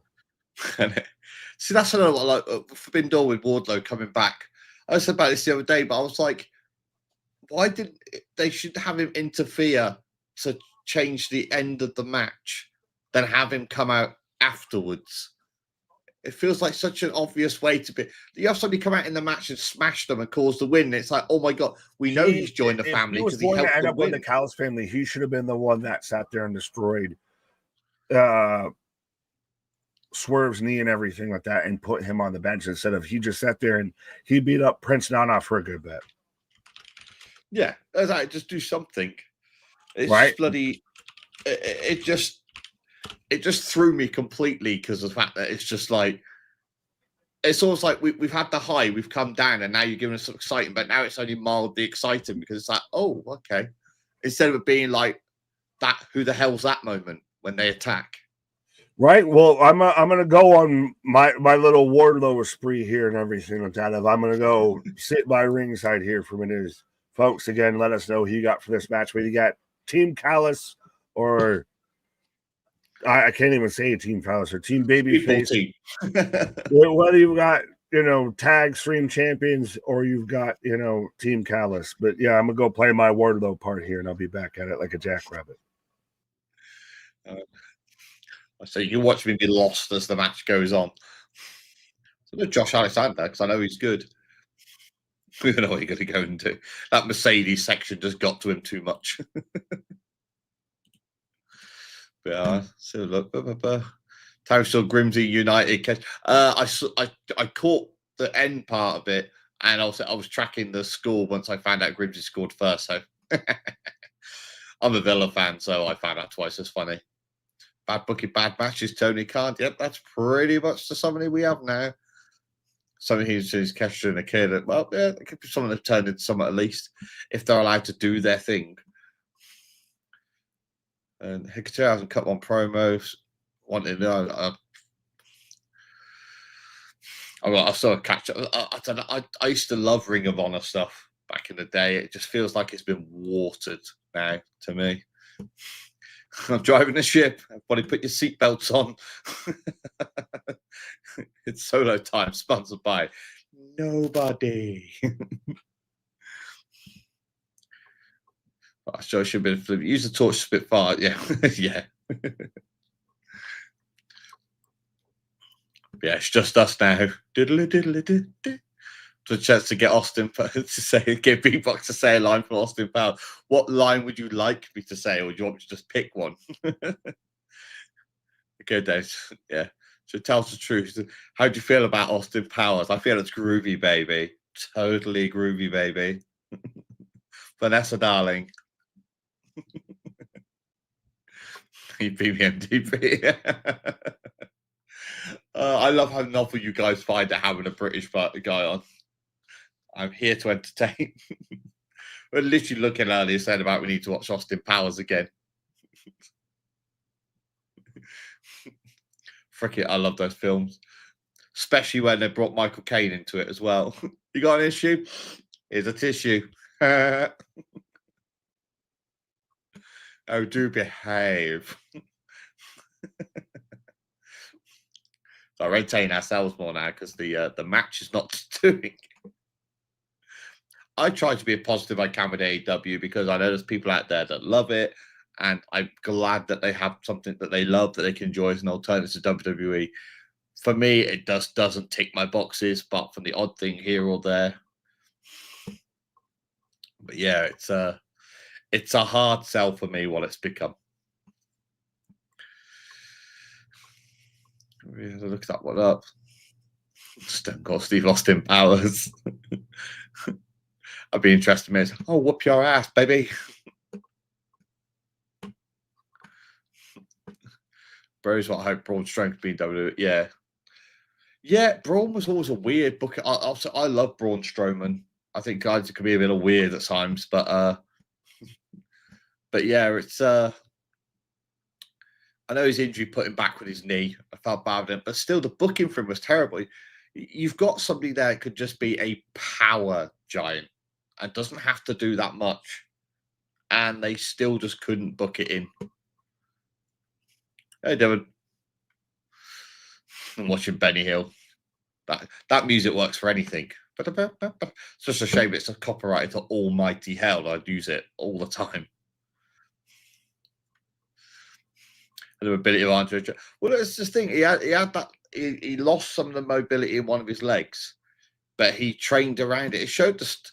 I was going to say, obviously, the problem was he had that injury, and they just didn't address it properly. And I watched the thing about that, and I think he's a little bitter with it now. But still, like you said, Braun could have taken a proper year out to rehab his knee and stuff. I feel like there's an environment still with WWE at times, if you're not a top star, where they're scared to take that time out because they're worried they're not going to get brought back in, that they'll just burn their contract out and that'll be it. And I think Braun got caught into that trap, which is annoying. Yeah, never got to see Prime, but well, I think most of us never got to see him. You never got once the Wyatt family thing stopped, he had that great promo with Roman, and then they just kind of killed it. Get these down. No, like I said, he bounced perfectly with Roman. Then after that, they just kind of just didn't know. It felt like the whole Big Show thing. Million things they could have done with the Big Show, and they just didn't get behind it. That sounds like yes, they did rinse the get these hands a little bit. By the end of it, it got a little tiring, trying to find a way to work it in each time. Geeks probably use the powers on. It's like, do I make you Randy, baby? Do I make you horny? I'm neither confirming nor denying that. Why if Omos comes to AEW? Oh, please don't even put that into the universe. Luckily, the love Oba's getting, he'll never leave. And Omos, I think, will just be ruined in AEW. Need a Geekbox and Anthony stream now. We do. So remember, guys, you haven't already, though, if you want to see it, Anthony was on my podcast on my channel, so you can go check us out talking for a very long time. So see some of the passion that Anthony gets to share for TNA in that one. Better big man, Big Show or Kevin Nash? Oh, I'm going to say Kevin Nash for me. I like Big Show, and I know people knock on Kevin Nash for using a few moves and stuff, but it is a case of No, I love Kevin Nash for people knock him for being smart enough to not wrecking his body completely. I watched just out of coma, so I said Big Show was a case of he could have been so much more, but he just got booked like absolute crap. I think that little run they did when he started using the WMD punch was good. It was like the later part, but he'd already started slowing down by then, like in some of his other movements. But he understood the business better, so he was able to do more. So he was able to tell a really great story through all of that. And Nash was Super Shredder, yeah. I love the fact he's super. As a Ninja Turtles fan, that crossover was just.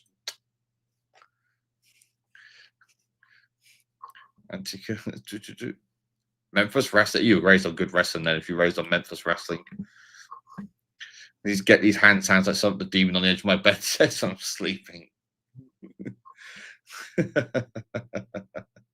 Oh. Get next one. Nash was a Russian Punisher. Yes, he was. And he got stabbed for real with a blunt knife and didn't react to it. So I don't care everyone says that it takes balls of steel not to flinch at being stabbed with a blunt knife. Oh, that's the slowest pin breakup in world history there. I'm coming. I got you. He'd been to his closet. Well, that's one way of saying you come out of the closet, I suppose. We all love and respect you the same. Moving things. Oh.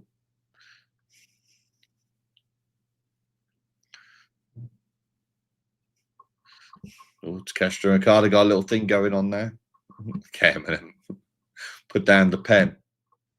Yeah, the tension's there. Yeah, oh. Brody, well, you just let him get on with it.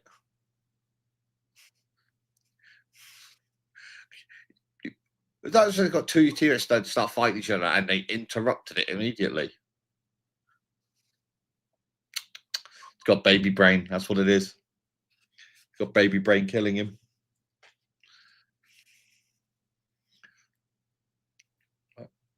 Hey. There goes Takeshita flying over the top. Carter isn't happy. No, I don't think Carter is really ever happy. Often he's doing the gimmick bits. So I like Josh Alexander. Don't always like what he does in this, but when he gets the rock and roll, It's great. Collins, oh, that's a good point. It would be a face and heel. I feel like they put Okada as the face in that because obviously they're trying to get back to Josh Alexander. Think Ronda Rousey would have made it in AEW? Oh, fuck no. And, plus, like, WWE seems to have a much more rigid structure of exactly what they want them to do. Alexander with the roll up.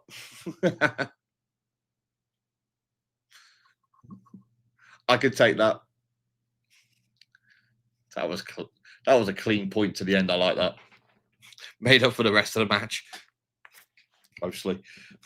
But yeah, another roll up, the deadliest move in sports entertainment. There you go, as Richard just said as well. Yeah, you're right, Bash. It is rinse and repeat with this sort of thing. So it's 3 now. Yeah, that's 3 in. 3 in and 1 Mercedes promo, if you could even call it that. So far, get your prediction scores up. I said Damon's going 3-0. Ronin 3-0. Fantastic. Speaking of being all, we're going 2-0, and I was involved in that much as Wardlow was, so as you even pointed out, fresh off that return, that big moment of almost 2 years away, and hey, what do you say? Sit at ringside.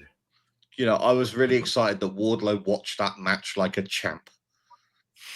He did the best watching of that match that I've ever seen. Hall of Fame match watchers, I would say. Yeah. I think he needs 9 awards as well for watching the match. He 5 stars for that. Nick is back. Behave, guys. Well, technically, Nick never left and everything like that. So you got, again, you forget it's hot, steamy Nick on Nick action. So, yes. Even if I'm not watching, I'm always here. Oh, I got to do it the other way. There you go. Yes. The fusion dance there. I forgot I have to do it. Yes. Mine's more, remember, my camera's flipped. I'm like, wait, no. I'm so used to I've been doing this now for 3 years and still can't remember. Like, oh, fuck. So, Big Nick Thanos appeared. Why am I fucking Thanos? Am I just run from it, hide from it? I'm inevitable. I mean, suppose when you left, you did. Bunch? Yes. So when you left, you technically took half the people away from the stream. So it's... Oh no! Everybody, back, come back. Yes, no, oh yes, that's British Day. Yeah, yes, no, thank you. Yeah, baby. Hey, you actually lost Austin Powers, unlike Anthony. That's what we need now. Is Anthony needs to watch Austin Powers officially with an authentic British person. Sorry, I had to describe you that way, but yes. You know what? I've talked about obviously putting stuff on the Patreon and stuff. That's what we're going to do. If you want to join us as well, we're going to get Anthony and the 3 of us will watch Austin Powers together on my Patreon. Then it becomes, which one do you do? Do you have to do it in a 3-part series? How much trouble do I get in quoting the movie? You shot me. You shot me in the leg. We've just been going through it and the stream's not been taken down, so we're good. There you go. Well, and people forget that's, where like Will Ferrell got his debut and everything. Well, these guys have been waiting. Literally the second you left for your break, I started instant request for me to say lines from Austin Powers coming. See, that's Anthony's gimmicks, folks. That's Anthony's gimmick. We know Austin Powers, and especially the guy in the UK is going to know Austin Powers because he's the spy who shagged us. Pause. I am the international man of mystery. Right. He's going to just sit there and go, make a 95-point turn in a fucking steamroller. In 10 minutes, you're going to die. Oh, look. There we go. We've got Hangman Page, the man that managed to survive and win his title match the other day, who also has a medical condition.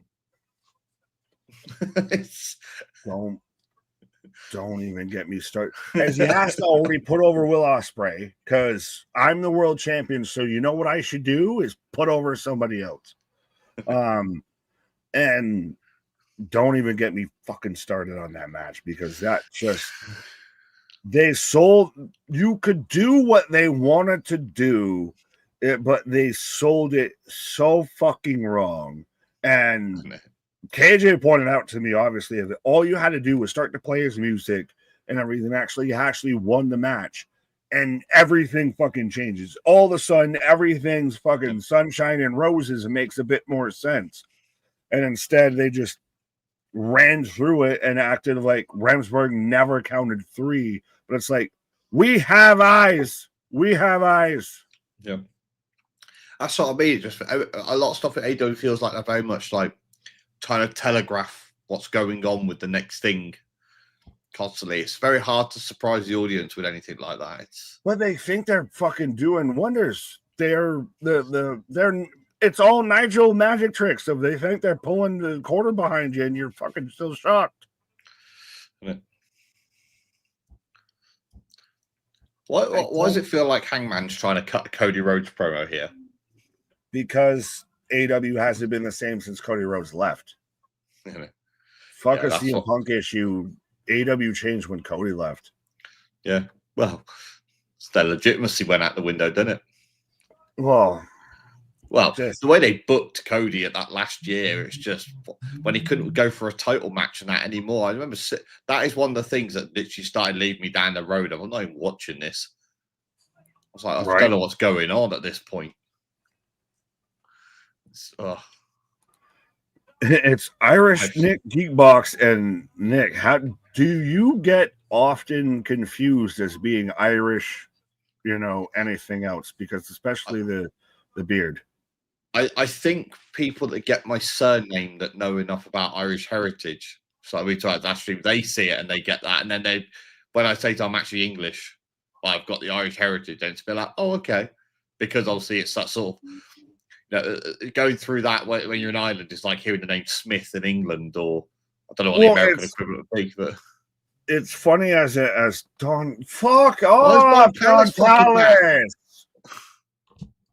I'm tired of seeing the hot dog. Pause.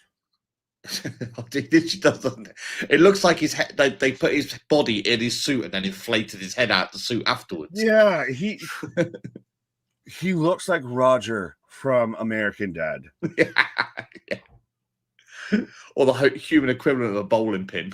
Well, right, again, folks. I know I said it the other night and everything, but yes, by the end of the stream, fact checkers out there, help us all. Nico Geekbox.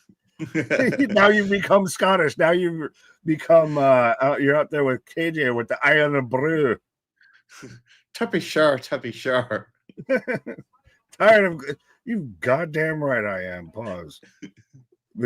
Trust me, it's I can have surnames of Gallagher and everything with that in my fucking family line, but fucking Italian just takes over.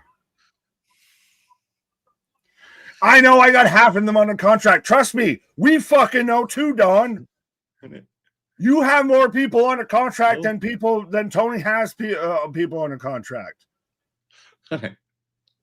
So now just the Callis family is just walking up behind him. But yes, just getting. So I was going to say, so at least the equivalency is that Tony Khan pays people to sit at home and watch the wrestling instead of being at the wrestling, and Don Callis is paying people to at least come and watch the wrestling at ringside. Which deal would you take, folks? Would you be paid to sit at home and watch the wrestling, or be paid to watch it at standing at the commentary table? So that's just so we've just had a match, right, with these guys where obviously Josh Alexander got the pin at the end, and now 2 seconds later we're seeing them out in a fresh new segment where they've come out again. Why not have unscathed, no worse for wear and everything? And on one hand, I don't mind this now fucking jet speed runs out here, but it's one of those if you're going to do the Don Callis thing of I'm going to take over AEW, then it's sure we're going to fucking smash through, your world champion. But who should be fucking involved here? Takeshita, Wardlow, Kyle Fletcher, guys that would actually challenge for the world title. Well, this is what I get. If they're going to do this, why didn't they have Hangman come out and try and do the save at the end of the actual match where they were all in the ring in the first place? Because and then you could do all this. As Kenny Omega. Who's he got with him? Or at least Omega. Have a golden lover. V-Trigger! Just right through the entrance ramp. Snapdragon suplex. I will say, I love me some Kenny Omega. I just hate that he's an afterthought. Yeah. To be fair, I do think the last thing I truly got excited about with Omega's I couldn't wait to see it was him and Jericho having their match when AEW was still growing its legs. See, I'm still to where it was him and Ospreay. And it's more of a New Japan. I have been way more excited for anything with Kenny in New Japan than I have for anything with Kenny in AEW. I think with that for me, it's because back then I still was excited with the idea of Jericho wrestling someone that wasn't in WWE. Facts. Now, how many fans out there, AEW fans, are going to say this is long-term storytelling because you're getting Kenny and Hangman paired up together again and doing the tag team tandem offense, hug it out. And again, I still say just a callback isn't long-term booking. It's the same thing with Ricochet and the Hurt Syndicate. of a callback is not long-term booking. You didn't continue the story. You just happened to remember some shit you did. It was like Swerve and Thingy, wasn't it? Before they were like, well, he burnt his house down. I was like, wasn't that like a year ago? It's like freaking. Well, and that's how you escalated it. You burned a house down, so I'll burn a person down. Yeah, I was just like you said, I think you have a time window for it to be fuck me, as Richard is 100% of they just set up another 8-man tag match. Yeah, we haven't had one them for a minute. It's been a whole 10 minutes since we had an 8-man tag match, so we need to have Kenny Omega and Hangman Adam Page. So you have your king top guy and a world title champion out there with Jet Speed versus the Don Callis Phallus family as Tony Storm putting over Mina Shirakawa. If Athena loses to Mina, if she loses to Athena and loses to Tony Storm, is she not just flat out now at that point of you burnt out whatever hope was left there? She already lost to Mercedes. And I feel like I'm putting in double time here to track what the hell's actually just gone on in. Don't worry, Ronan's got you with the DD Mina of you. You may 69 other people, but you won't 69 me.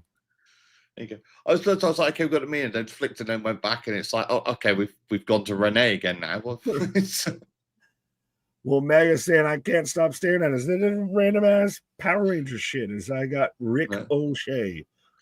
Now, again, like we talked about, everyone's favorite fighting Irishman, Rick O'Shea out there.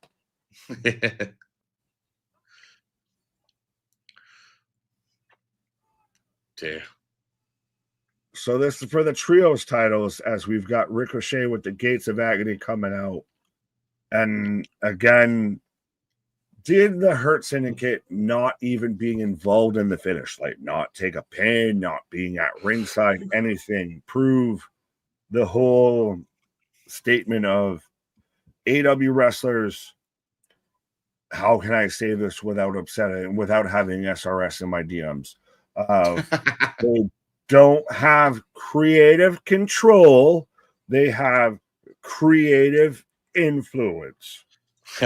Because the fact that the Hurt Syndicate wasn't even at ringside or anything. It's one of those of like, we're not going to job worth the fuck out here.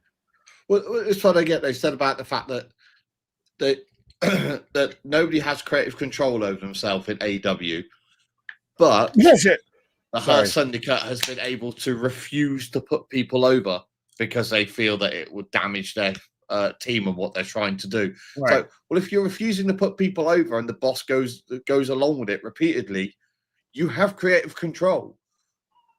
It's like, but it is as I've got the ops coming out right now with Samoa Joe, who recovered so well from taking the same attack at All In that Will Ospreay did, being stretchered out, which thankfully they didn't stand him up and say, what you do after neck injury is move around. But so we have the ops versus Christ Almighty, versus Ricochet and the Gates of Agony out here. They were so insignificant, I forgot who they were facing for a minute. But it's just I'm always happy with a bit of Joe, so I could give leeway with him. Oh yeah, fair enough. But it's one of those of we don't have creative control because creative control is written into a contract. We have creative influence of Tony will just bend the fucking knee. Yeah, but I'm pretty sure if I turn around to my boss and went, I'm not in the mood to drive today, fuck off, I'll come back tomorrow, and they said, okay, I'm pretty positive I'd do it again the following week when I want the day off. Yeah. If you don't get knee pads, then I'm going to get mad. Well, MVP out there, the knee pad, everyone here is wearing knee pads, I believe. Even me. Really? See, that's a spoiler alert. I'm not wearing anything from the shirt down. So That's how you pay. If you want to make sure you get all that, that's how you get that members only, that bacon club. You check out my Patreon and I'll let you see my knee pads. There you go. His knee pads and everything that hangs in front of it or below it. Nick Butcher that. What else is new? Thank you. I know. So at the moment, you got the benefit. If they put that, you can just pretend they're talking about me and you're covered. Oh, I'll see. I'll just own it at this point.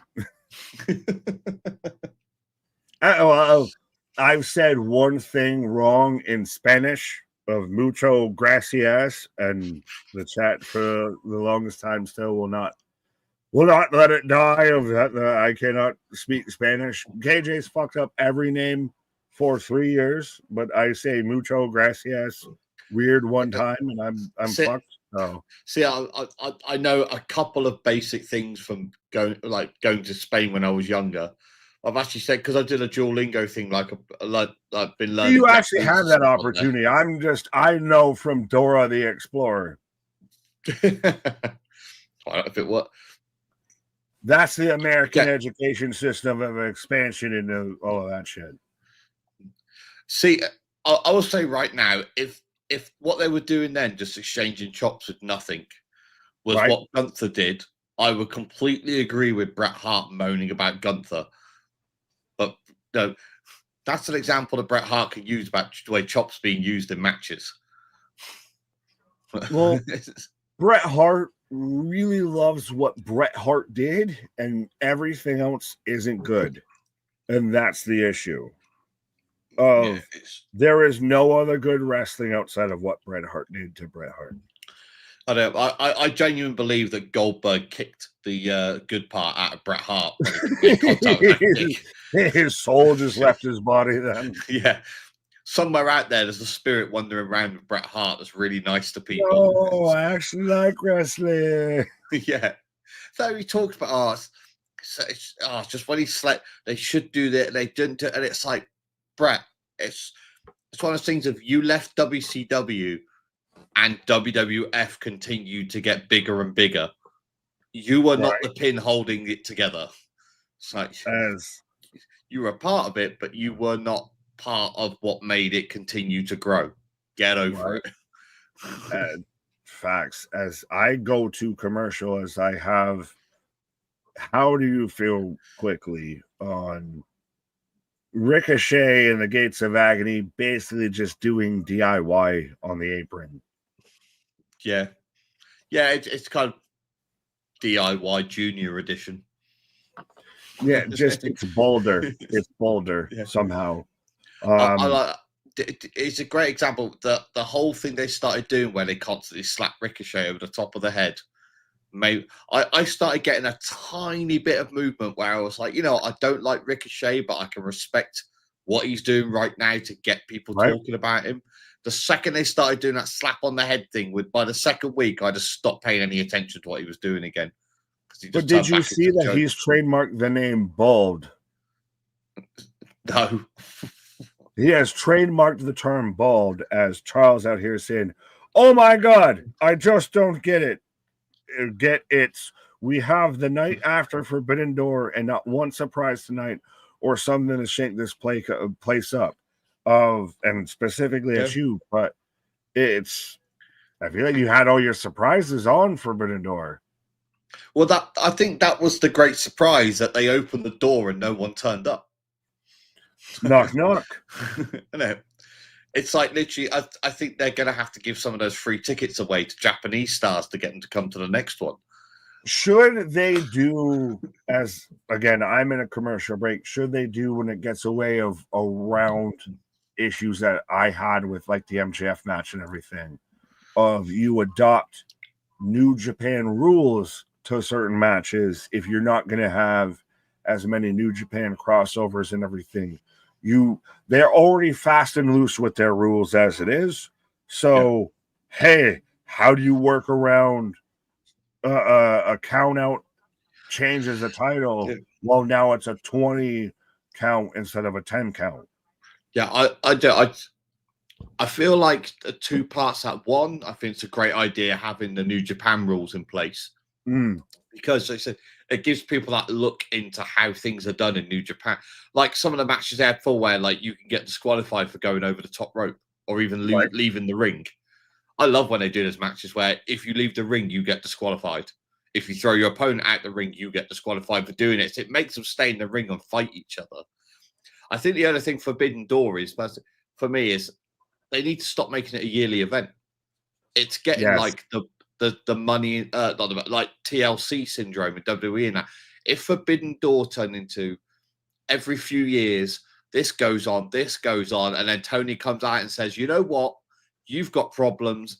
They've got problems. You want to sort this out? It's time to open the Forbidden Door again, and we'll deal with it. And then you can have these build it up online or whatever if they need to. The Japanese guys getting angry with the AEW guys.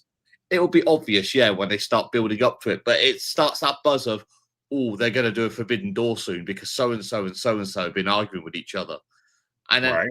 And they can even open it up, I think, more towards a war game style match of, I'll tell you what, then you get your best guys and bring them here, and we'll get our best guys, and we're going to settle this properly. Because then it turns it into what a the cage match felt like, what the cage match kind of was supposed to be. That's why I'm surprised. I know why we're not going to do a blood and guts men's match this year, because we've essentially already had it. That's why we're going to do the first ever women's, because the men's is already out the way. Yeah, to me as well, like even someone like myself that doesn't follow AEW strictly and stuff, kind of follows it very loosely to keep up to date on it. If they turn around and said, we've put 5 guys forwards, bring your best, they don't even have to announce them before. They can literally say, people are going to buy tickets anyway, and say on the night, there's going to be 5 stars from Japan that turn up to answer the challenge. The excitement they could build up running up to that. No, because if you watch AEW regularly, it's going to be Minoru Suzuki. You'll throw in Kazuchika Okada, and you'll count him as a New Japan guy. It'll be Ishii, if not Ibushi. You'll get a Stone Pitbull or Stone Ankles. You'll get Tanahashi. Like, that's the thing, is they have a select group that they pull from because they've eroded New Japan as a whole. New Japan now is not what New Japan was. Oh God, of course not. I said that's the thing of like I said, I feel like even if like 3 of them you're expecting, you've got the last 2 that are a tag team or something, and that's where you get your new fresh talent in that haven't taken part in it before. But like you said, they've got very much of this is our token representation of what New Japan is. But it's like there's the whole thing. Really. That's why good old Tuna, as I got Joe pot shotting with Ricochet, as I got Benny the Gray saying Worlds Collide over Forbidden Door. I may agree with you actually on that. Christ, at least Triple Mania of give me Omos versus Microman over that main event any day.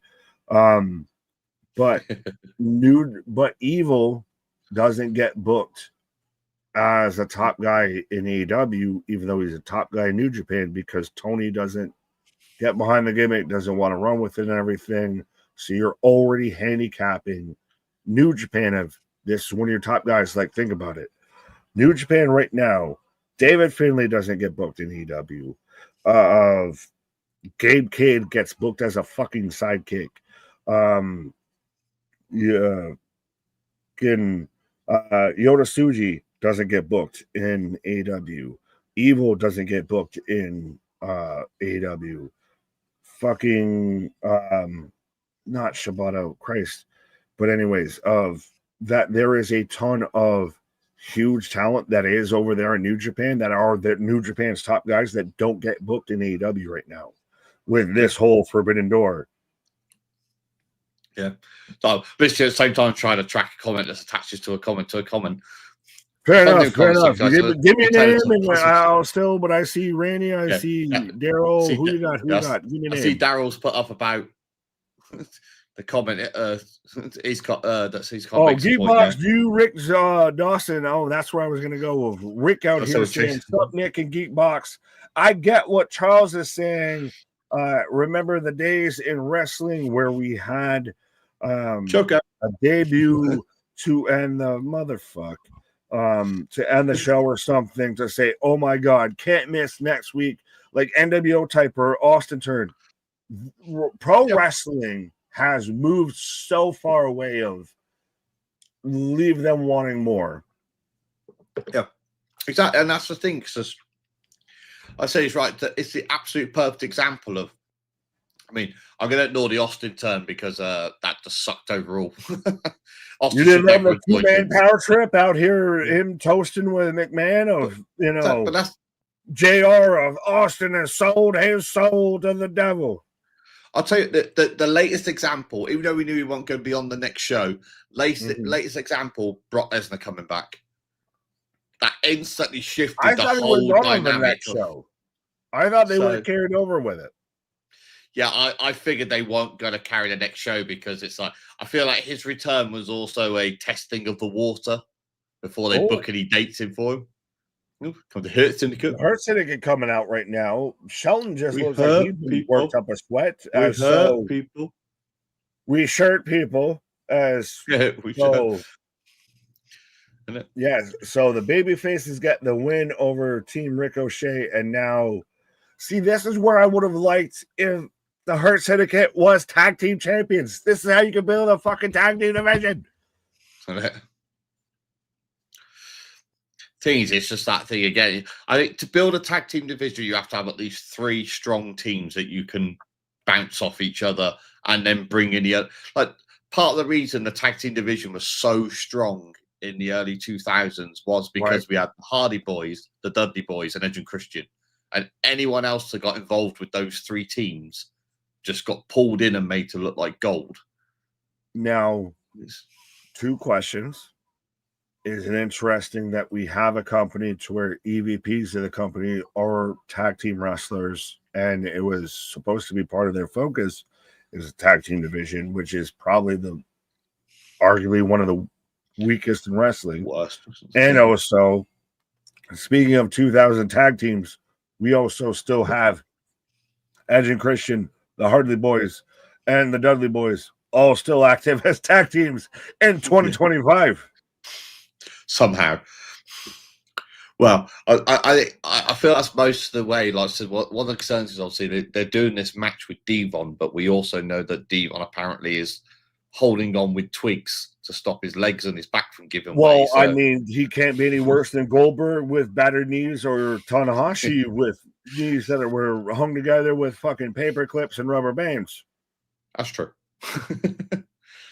I saw a friend of the channel, Stevie Richards, when he was talking about Forbidden Door, he said it looked like Tanahashi's knees were giving away while he was just standing there. Yeah. And I agree with it.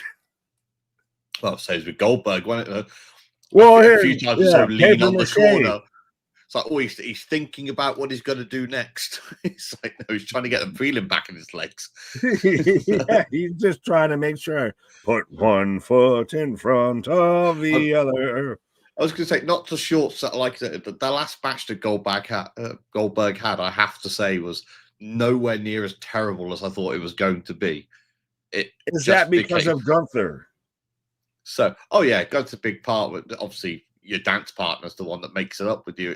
But I've like I said, I've never been a big fan of Goldberg. It just didn't do it for me. I got the novelty, but it just wasn't my thing. You were never a Goldberg fan, not even in WCW heyday of for those who don't know, I'm a commercial break right now. I'm in a black screen. We're almost allegedly towards the end, but we also know we're going to get probably a 20-minute overrun if we're going into a Falls Count Anywhere match that main event the show.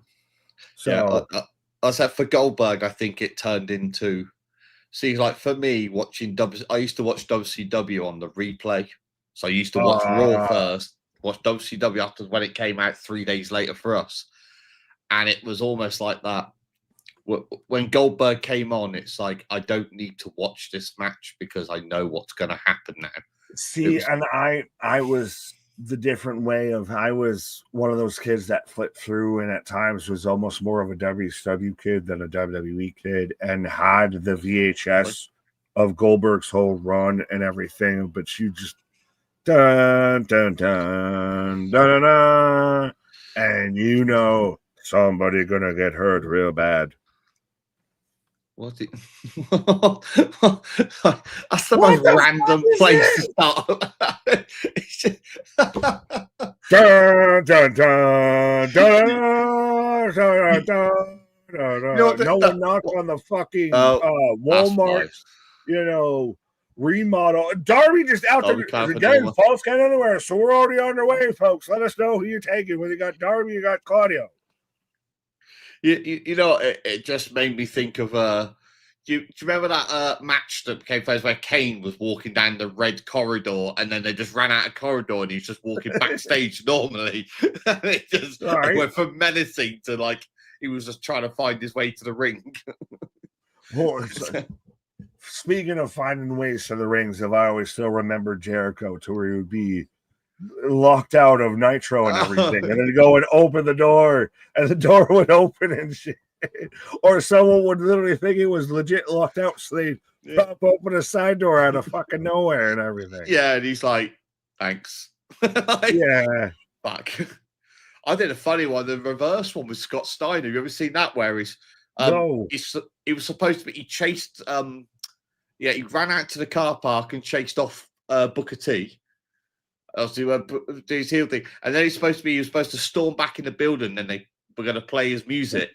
Then he'd go down, and obviously at the end of the match, Booker T would interfere and cost him the match. But he went back, and the door locked behind him. And they're just out there with the camera, and he's there tweaking it. And he walks down the side of the building, and they had to phone somebody to open the fire doors so he could go in. I got a 33% chance of I'm going to make it back in this arena, but we're going swinging already as we're swinging down the entrance roll. That was a fun swing. Yeah. But yeah, it was just funny the way you see him open the door, and then of course the cameraman's trying to walk over all the power cables and everything that are in the way, which for some reason somebody's laid in front of the fire door, and his music's still playing, and he's trying to make his way, and he's literally looking around, and they go this way, so he can find his way. So by the time he gets down there, you're like, he made it. Yay! But I remember watching that on the tape and being in hysterics. Fair enough. But Jose, I knew Nick was a WCW kid. See, the best part is he doesn't know who he's talking about. Yeah. He barely drank that water before flinging it away. Yeah. I got Saturday and Monday off for Labor Day. Well, there you go. There you go, man. Nice. Klaatu, what up? Again, let us know, folks. Coffin drop already on the just scaffolding that just happened to be there. But let us know who you got for this match, whether you got Darby, whether you got Claudio. I see everybody. Darby, Wrestle Rants, Mega. That theme with the chant played a big part in them getting winning. But you got to pull, not push. Yeah. So I read some of the comments they put in the actual chat here, watching the show. Right. Some of them are such marks. It's fantastic. The other ones are like, well, they're like, does Darby not have a pain threshold? It's like, no, he's just like, what is it? If what's the movie with the guy who played Better Call Saul and everything? To where he does a whole like he's Steven Seagal without a pain threshold, but also shitty at martial arts. By the way, no disrespect, but also all the disrespect. Aikido is the worst martial art you could ever think is a martial art. Just saying, it is. It is the pro wrestling of martial arts. It is. You are just training of how to take a bump for your opponent. I was going to say, I could tell you a fun fact about Aikido, Nick. There you go. I'm a black belt in Aikido. Holy shit. So here we go, folks. We're setting it up right now. Geekbox versus Steven Seagal, the match that someone out there might have wanted. That's why I've always watched it and been like, well, he bounced. Darby just did the Javon Evans spot there, just getting hucked to it under the announce desk. It just wasn't heavy enough to do the break. Well, it's also like with Forbidden Door of where it was El Dorado or whatever his name is there, the Excalibur from New Japan's commentary didn't want to leave, and His knees might have held up that whole spot when, Wheeler did his Mick Foley spot. Okay, now the table. Okay, sorry, when did the table die? Oh, and I just randomly go to commercial. So I know you have extras, so you got to let everybody know, because I literally the table broke. Claudio throws the chair and we go to commercial with allegedly, going by their time, we have 3 minutes left, and we just went to at least a 3 to 5 minute commercial. What in the WWE? So they literally just put you onto commercial during a pinfall. Yep. Fair enough. Yeah, I'm just watching the replay. So I'm not entirely sure what's happened. So he throws him, he bounces off the table, nothing happens, and then when they went back, the table was broke. Like, did somebody kick it to finish the job off? Just say you did it. Right, and I want to answer Jose here, but I also see another one or a couple. But Jose, Tai Chi is the worst martial art. No, Sunshine. Yeah. If you've ever watched Remember the Titans, Sunshine. I will say, for the martial arts thing, right? This is what I've found funny. Obviously, Steven Seagal stuff is. I enjoyed watching them as a kid because they were so cheesy. It was like that enjoyable. You didn't know it was bullshit. Yeah, but doing Aikido, then growing up watching it and being like, when you watch it, once you've actually done training, you're like, what the fuck is he doing? Like, it's like leading people by their fingertips and stuff. But then on the other hand, it's like the other art that I studied was Wing Chun. I did as a kid. So watching like the Ip Man movies, where he's obviously is a Wing Chun master, you watch it, you're like, it's just beautiful grace to watch Donnie Yen just using actual Wing Chun in a movie. See, the fact that you say Wing Chun is making me think like Mortal Kombat. Like, are you fucking Raiden or something out here? Are you Liu Kang? I just like to do stuff as a kid. Like I said, I got into boxing when I was young, because I enjoyed doing that, and then I just got into martial arts because I didn't like being sat at home doing nothing. Now everyone start thinking about Ong Bak and everything. Crouching Tiger, Hidden Dragon. What is it? What is it, like Fat something or whatever? He has that in his director's name. I'm not trying to insult the man and everything, but he did Crouching Tiger and everything. Chow Yun Fat. Yeah. Yes. So, some of the names for the people that are in those movies, like to a Western audience, is terrible. There's literally a guy called Fat Chon Pee. Choppy Pee, Val Venus Kind Tai. The son of Val Venus. JR should have been on commentary here. LOL, OMG, he broke it into pieces. God is my witness. He is broken in half. I don't know. Would I see somebody came to me for saying that, like the table spot at Forbidden Door when Darby came off the top, and JR sounded like he was about as interested as watching the last of the paint dry. Well, that's JR and AEW commentary, because there's bullshit. There's bullshit. And there's people who say, "Oh, he has just recovered from cancer." I'm like, I don't think that's the reason why he's sitting there going, "Oh, the devastation." What if you're Ric Flair? You're an attention whore and everything. If you've just recovered from cancer and everything. Oh no, I was one of those horrible. Like, he said that, and then about a week later, he popped up with, "Oh, I've been diagnosed with cancer," and I was like, "Karma's a bitch now, ain't it?" Yeah, it's like, I don't want to say bullshit, right? But it's one of those. But the timing also sucks for you to come out with that. But Randy popping as Overrun coming, and is it an overrun when you've been doing it for 3 years plus? I mean, at this point, it's a guesstimate, isn't it? It's just tank out. They won like they've got Netflix. Like, I want to see the footage of Tony Khan standing over like Jerry Lynn, like with Bruce Pritchard and Joseph Parks of, "Oh, we got to get out of here. We only got 15 minutes on an overrun. This match is overbooked. It's overproduced." And it's just sort of like, Try not to take too long, boys. This is a false count anywhere, and the match didn't start till almost fucking 10 at the end of the show. So, all I can see is the chat apparently is booking me against different people. There you go. Now we need it right now. Geekbox versus I'll have that. Geekbox versus Tank Habit. Beat Roger as long as I don't turn my back on him. Oh, some PP as I got Claudio going through the table. I don't know if I want to make that connection, but I did. Geekbox versus Wheeler Yuta. He would have never seen you coming. I'll pull his hair down over his face. Right. Oh. Go with the chairs. No, I so thought he was getting a low blow coming then, but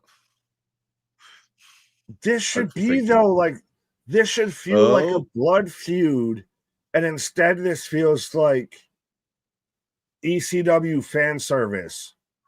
As he's hyping up and we're gonna do the Pillman spot. That's it. This is Killing with it. ECW fan service versus your actually continuing fucking storyline here. Oh, Claudio's setting for something. Tyler, sorry I'm late. Well, at least you made it before we're out of here, so you're never late. You're just, early for the replay. You're fashionably late. Well, like I said, you're just early for the replay. BJ, Yuta versus Geekbox in a beard versus beard match. Just I'll sit on him.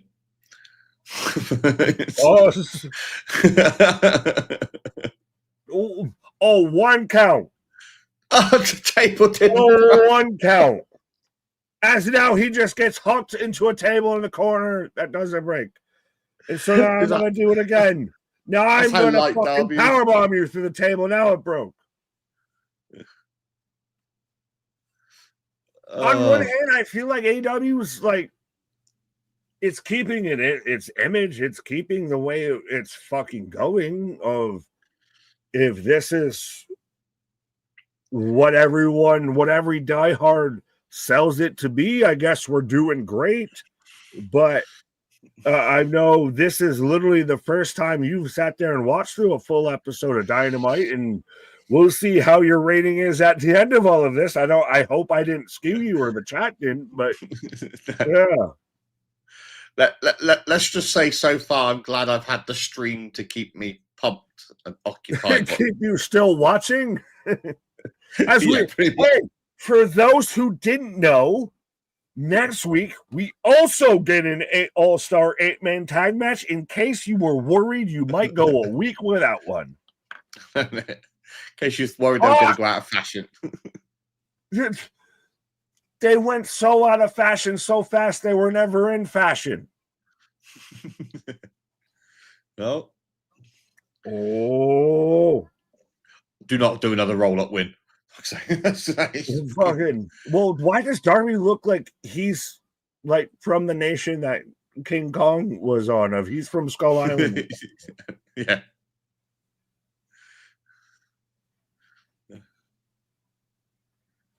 Oh, Pop Rocks! It's literally just that you see Code Red now and you just think, unless it's Roxanne Perez, it ain't going to be a pin, is it? Pop Rocks. Unless. So you might as well do a Blue Thunder Bomb. Both are equally as effective. Yeah. Hashtag Nickisms. That is the name of anytime me and Geekbox are on a stream together. It is the Nickism stream. So coffin drop for a 1, 2, 3. So not a weapon involved in the finish. We had Darby Destroyer. I don't know if I can say a Pop Rocks, a Mexican Destroyer, Canadian Destroyer. Now Gabe Kidd shows up. And we finish with the Death Riders. Fuck me. See, and I love me some Gabe Kidd. I hate that he is an afterthought with all of this. That he is Tobey Maguire's Venom in this whole Death Rider situation of could have been fucking cool, but ain't. Can we point out, though, at least Gabe Kidd in this show has now officially done more than Wardlow's done? Yes, that's the newly returned after a 2-year absence. Wardlow has done fuck and all. Now Moxley, straight after his match earlier tonight. Oh, you know.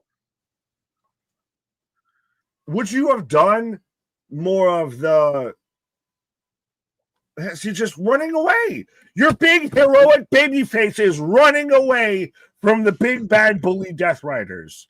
Would you have rather have done the ear spot and everything of do the gruesome shit here and all of that? Of yes, it's on free TV, but at least it fucking sells you as to why there's an issue.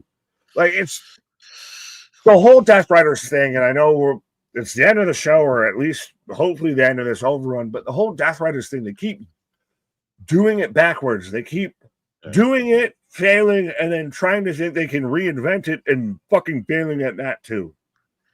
I know. Oh, it's just something, too much of a good thing is not a good thing. Too much of a shit thing is really not a good thing. It's just ironic. Daryl, Nick didn't. Oops, sorry. I was just going to say that ending just kind of when that match built up. Actually started building up really well. I actually really started enjoying it, and then the last minute of the match, it just felt like it completely died along with that whole ending. It sucked the wind out of everyone's sails with that, as Daryl saying. Nick did the noise to the intro. All of boys, all right.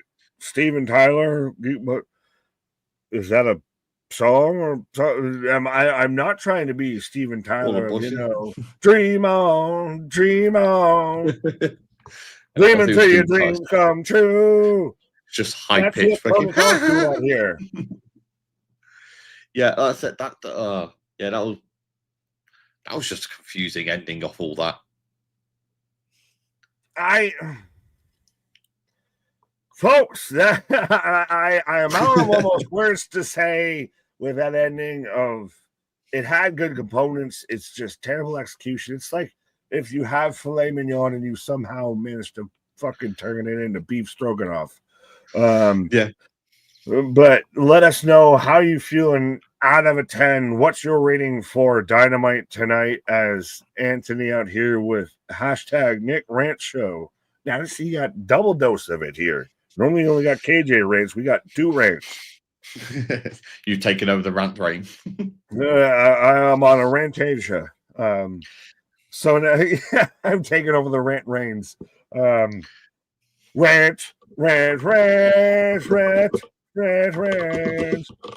So now Darby has to go through Gabe Kidd. They're delaying the Moxley match too much. Yes and no, because if you're going to delay it all the way till All Out and you add all of the biggest stipulations and everything, I can see where the fuck you're going to get there. Like, I can see where you're kind of going. Just you're sacrificing a lot of people along the way. Yeah, you're sacrificing Gabe Kidd. Gabe Kidd, IWGP champion right now and everything like that. And we want to talk about how New Japan isn't getting eroded by AEW, but you're going to sacrifice Gabe Kidd to be a fucking jobber to Darby. Just saying. No, you're right. It's like that freaking. Yeah, it's like trying to play a game of chess and only using 3 pieces constantly and wondering why you're getting checkmate. It's like right. Just. They said your ingredient thing was right. It's. I mean, to be fair, it is literally like freaking getting all the ingredients you need for making a lasagna and then cooking just the pasta sheets and wondering why nobody likes the taste. Right. It's like, it's like use what you have. So I'm going to say for me, I'm going to generously, because I enjoyed some of that last match, give it a 6 out of 10. Fair enough. Well, I'm going to pause for a half a second because I've realized I raged so much I went out of focus and everything. Despite all my rage, I am still just a man on the stream. But I'll be trying to be super quick, and hopefully this will just fix this. But yeah, I'll say for me, so you got it feels proper like patch by numbers sort of deal on this. There you guys, especially like the Wardlow. It's almost like Wardlow's return was such a surprise that even Tony was surprised by it, and that's why he's not booked him for anything. Right. There we go. I fixed it. But yes, no. It's the same thing even during the Don Callis match. I was involved as much in watching that Don Callis match as Wardlow was. And that is fuck and all. I see where the end game, I see where they're going with stuff is, so I'm almost with you with a 6 and everything. I don't know if this is even a high score or low score compared to KJ for Dynamites and everything, but there was points where I knew where they were going, and they just chose not to fucking get there or anything. Yeah. Like they chose the path of most resistance on a lot of shit with this. And it still feels weird to me of AEW has everyone allegedly, at least has a lot of Twitter allegedly in their corner and wanting them to do well. And yet they still can't figure this shit out somehow and everything. They just do too much. Yeah, I think it's one of those things I get really wanged with when people say, oh, you're just talking crap about AEW because, you love WWE, you're a stat. And it's like, no, it's like, yes, I like WWE. It's a style of wrestling that I like. I mean, right. I think right now WWE is falling short of the standards it's given itself in the past few years, but I still enjoy watching it. It's like, I don't get frustrated with AEW because I think it's crap and I want them to fail. I get frustrated with it because we know it can be so much better and they just don't bother putting it out there. And as a wrestling fan, I want all the wrestling to be awesome so I can just literally sit there and just feed wrestling constantly and enjoy my hobby as a wrestling fan. And when they say about, everybody wants AEW to fail when they blah, blah, blah, it's like, no, they can't stand the concept of we're rooting for them. But at the same time, it's also like hoping that your ex is going to turn into a better person and suddenly come back and be your dream. And you know, at the end, they'll let you down if you try it again. Yeah. Sometimes that lady's just meant for the streets, not for the sheets and everything, folks out there. Sometimes, you are the better person. She's not going to be a better woman or a better man. But it is so much, and I already see 0 out of 10, no Jeff Jarrett. 7 out of 10 is the highest I can go. Good wrestling, but not much story progression to sink my teeth into. Absolutely. And again, they kind of threw away what story they had, what they already wrote, and just threw it away to get to other parts. 6 out of 10, 5.25, 5.5. 5 out of 10, Bradley, as I can hear Geekbox feverishly typing away. Somebody used to say, they said goodnight. I want to say goodnight to them before they left the stream. There you go. A long time ago, I decided not to give AEW a single view. Turns out years later, nothing has changed. Well, at least you're giving us a view and everything, and I appreciate it. And it is one of those, to me, it has become so much a Scientology culty type of thing in the aspect of, and I know if you're a diehard AEW fan, I'm not insulting you. I am just explaining of my view, my opinion on it. It is so much become one of those of you can't say anything that might be critical or you hate the product. It is one of those you are either all in or you are all out, and very fitting with their pay-per-view names of it's comes he, comes ha.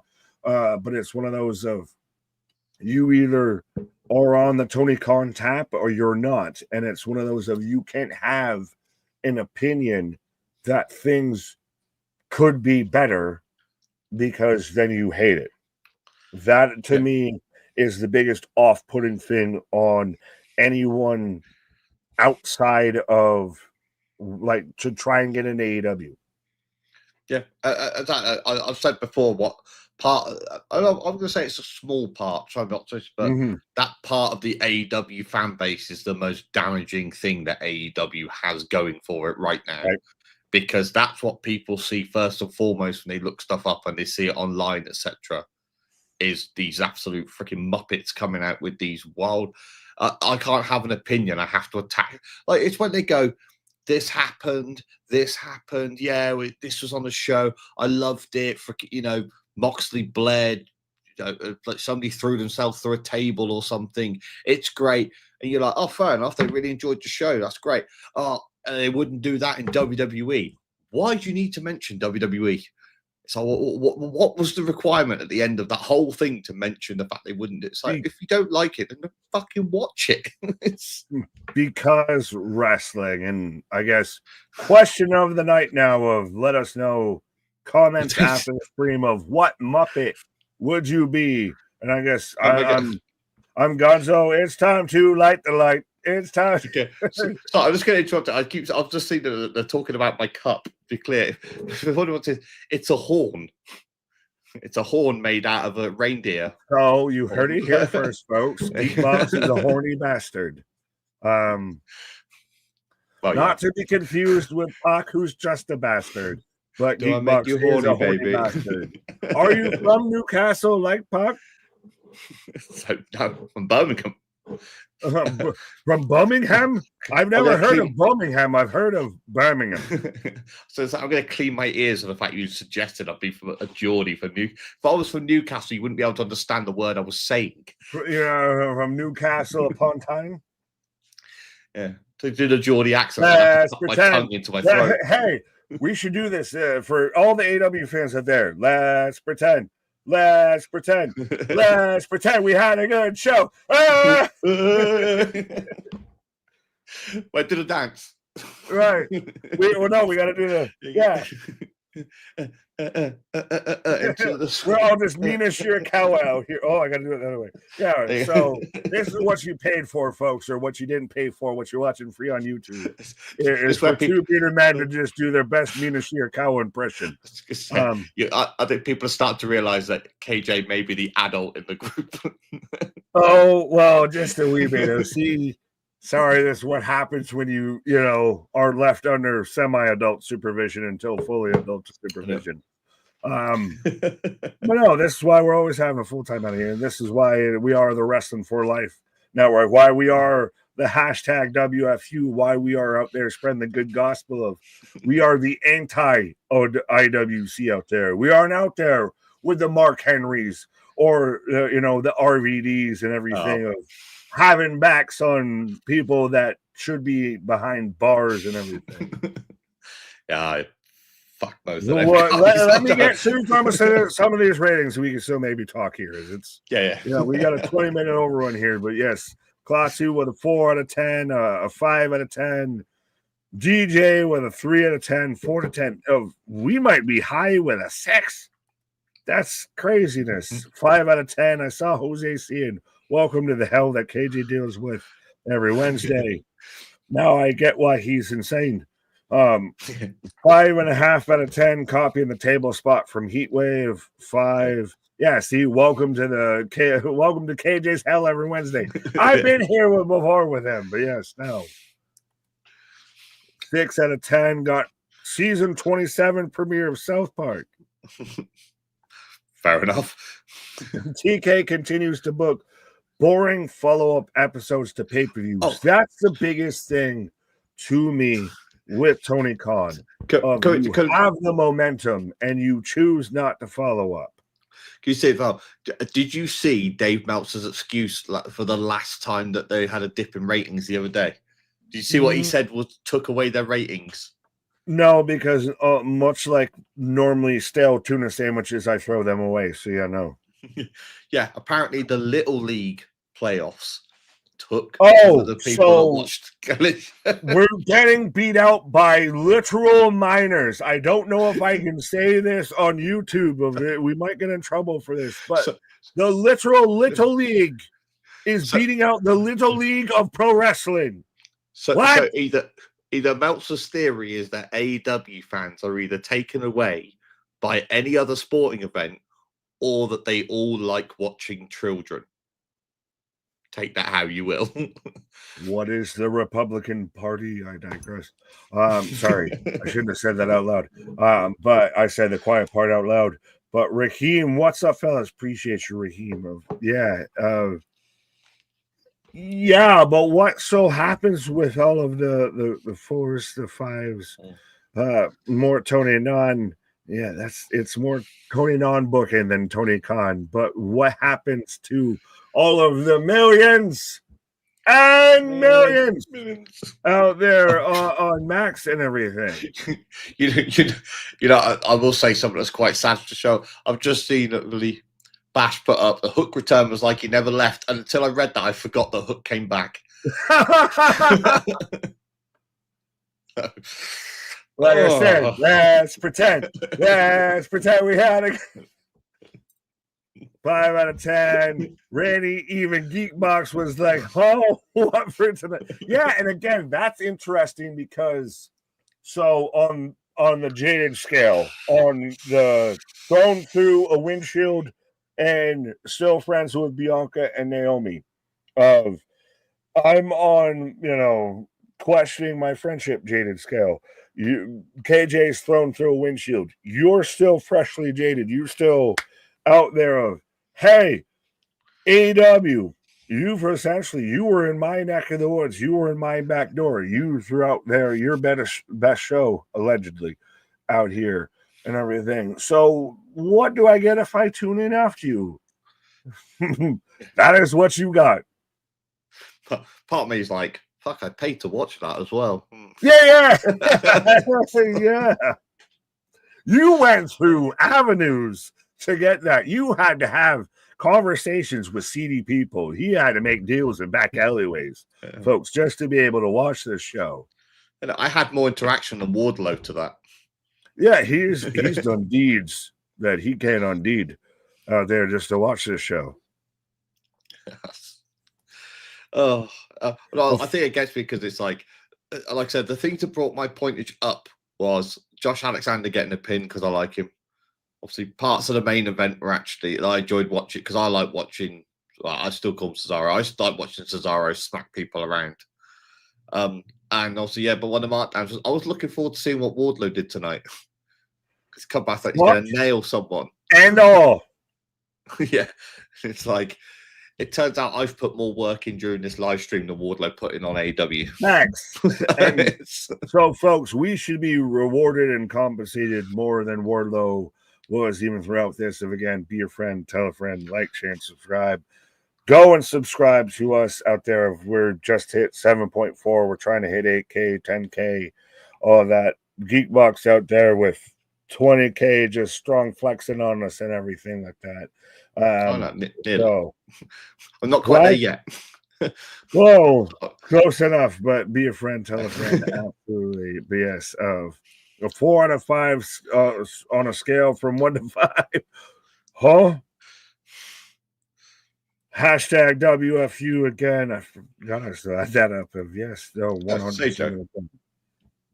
Get all of your merch out there. Still, Forbidden Door seems like a mystery at this point after everything. I feel like that's you and I right now with MJF and Hangman's reaction right now after watching all this. Pretty much. But Klaatu is saying, second time seeing you on the channel, Geekbox. Second time out of 5 times. Cheers, good night, Nick, Geekbox, and everyone in the room. Klaatu out. Yeah. Have a good one. I think that's what I physically replied to earlier. There you go. Yes, no, I agree with you, MDB. She's meant for the skeets, not for the sweets. Ah, yes. I thought she said it the other way, but I still love it. 5 out of 10. Geekbox clacking them black keys. Clacking them keys. Yeah. It's because I've got this freaking. Also, I've got a proper mechanical keyboard because. What one of the things out there, you're out there on the typeboard or the typewriter of my dearest, I still remember you. The battlefield calls for me. I hate like the basic keyboards with the slim keys and stuff on it. It always feels like I'm not actually hitting the damn thing. You realize you have now become like the General Andrew Luck, if you even get that reference, because it's a football reference and not your football, my football reference and everything. You now are out there of sending messages out there like it's World War II and everything like that. You know, invading Poland, stop. Yeah. Stop going forward, stop. Right. Hashtag The British are coming, stop. Again, if you even get what we were talking about there, God bless you and your education system, because, you know, it did you right. Because I'm a history nerd, but it sounded like he was making coffee for some reason. Apparently, you were making coffee, I guess. I hope that's what Bradley was talking about. Yeah, that'd be a good keyboard and a coffee button on it.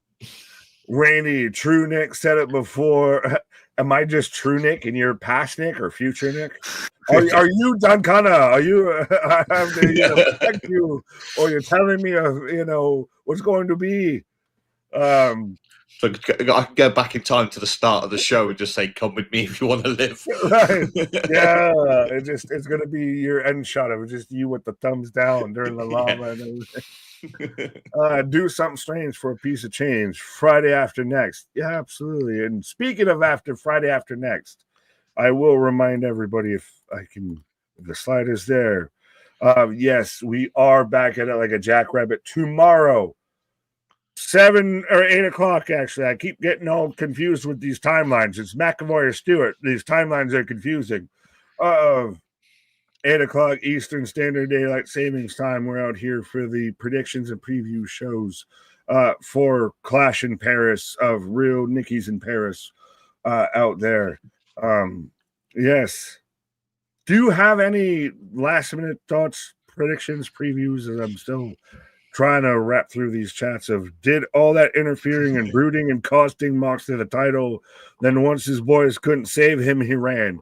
Yeah, why is your big fucking hero run away? It is, again, you make them look like fucking idiots after they can't climb a cage, they can't figure out how to go under a cage, and then the second they get confronted, run away. I mean, it's gone back to Everest. He just ran away from the top of the mountain. Yeah, he's going to go back up and cut another promo. I'm done. Yeah, that was. I mean, I get the whole like you're heavily outnumbered thing, but it's like you don't just leg it and then that's the end of you. It's like, is the start of the next episode going to be him running down the street still? Yeah, well, he's got to go back into the car that he knocked out Moxley with and everything from before. No, yes, that's literally going to be him running down the street with his music playing. I ran, do. And I ran so far away. And then behind you, you have the Death Riders. So did you. It's going to be like a puppet show running down the street. What a lovely day. That's what it'll be. Fucking Furiosa, fucking Darby Allin out there. We have Mad Max Fury booking. Mad Con Fury booking going on here. So you have one of those big float balloons of Tony Khan just going past in the other direction. just to well, now that depends. Are you doing 1988 Batman parade with the Joker thing with the smiling dash and everything? Or are you going Furiosa with the spray paint and everything? If I can just picture fucking Yuta or Gabe Kidd down there. What a day! What a lovely day! I have to go Batman if I'm going to go references. See, and we somehow managed to sneak in a Karrion Kross reference, if you know. Deep Box doesn't have a regular cup. That motherfucker was majestic looking. Oh, coming soon, I guess. If we need the hookup out here, folks, let us know in the comments on the socials if you need an Wrestling for Life horn cup. Pause. That sounds all the way wrong to say, but you got what I'm saying. Yeah, just you say, have you got the horn? Right. Are you? I can't even say it. I was going to say, are you horny? I'm horny. That's going to be my thing. Yeah, baby. Yeah. Yeah, we've already got enough adult themes, but yes. Do something strange for a little piece of change. Yes, that's a fancy cup. Or do something strange for Geekbox's cup out here. Might be coming soon. If you can wear, coming soon, you can wear your Wrestling for Life hockey jersey. as you sip out of your wrestling for life Viking horn, mug and everything like that. I could probably get because I think where I brought this from, a place called Rainfall, it's the same place that I buy my axes and my daggers from. So you're just doubling down on the fact now you have axes and daggers and everything. So if you weren't already how to train your beard and everything, you are now. Freaking horn. I want mugs with freaking horns on their freaking tabletop. With freaking laser beams. Right. Geekbox is such a low-key, whimsical guy. I love he again, yes, he is. Can I call you Frodo? Does that make me Gandalf? Yeah, I've got that. Or am I Samwise Gamgee? I think you would be Sam. Just don't touch my ring. Now we've got not much longer to go, Mr. Frodo. the one cup to rule them all. That has literally been this show trying to climb Mordor. Mordor. We're nearly there. Right. Don't give up me now. I'm slowly losing my mind, but we're nearly at the end. See, I almost feel like I might be like, Pippin or something like that. But anyways, hashtag whimsical, hashtag Nick Dance. You can Nick Dance if you want to. You can leave your hobbits behind, but your Nick don't dance. And if they don't dance, then they're no Nick of mine. Hashtag horny bastard. AJ never dances for us. As I'm still getting through this fucking chat. Hashtag Nick dances. This is where we might be ending the stream. But people want us to keep going. You rock, guys. Well, no, y'all rock. Trust me. Fully, this is a community. This is Hobbiton. I'm going to point out as well the fact that we are both, we are sober, and yet somehow we're managing to turn into Cody.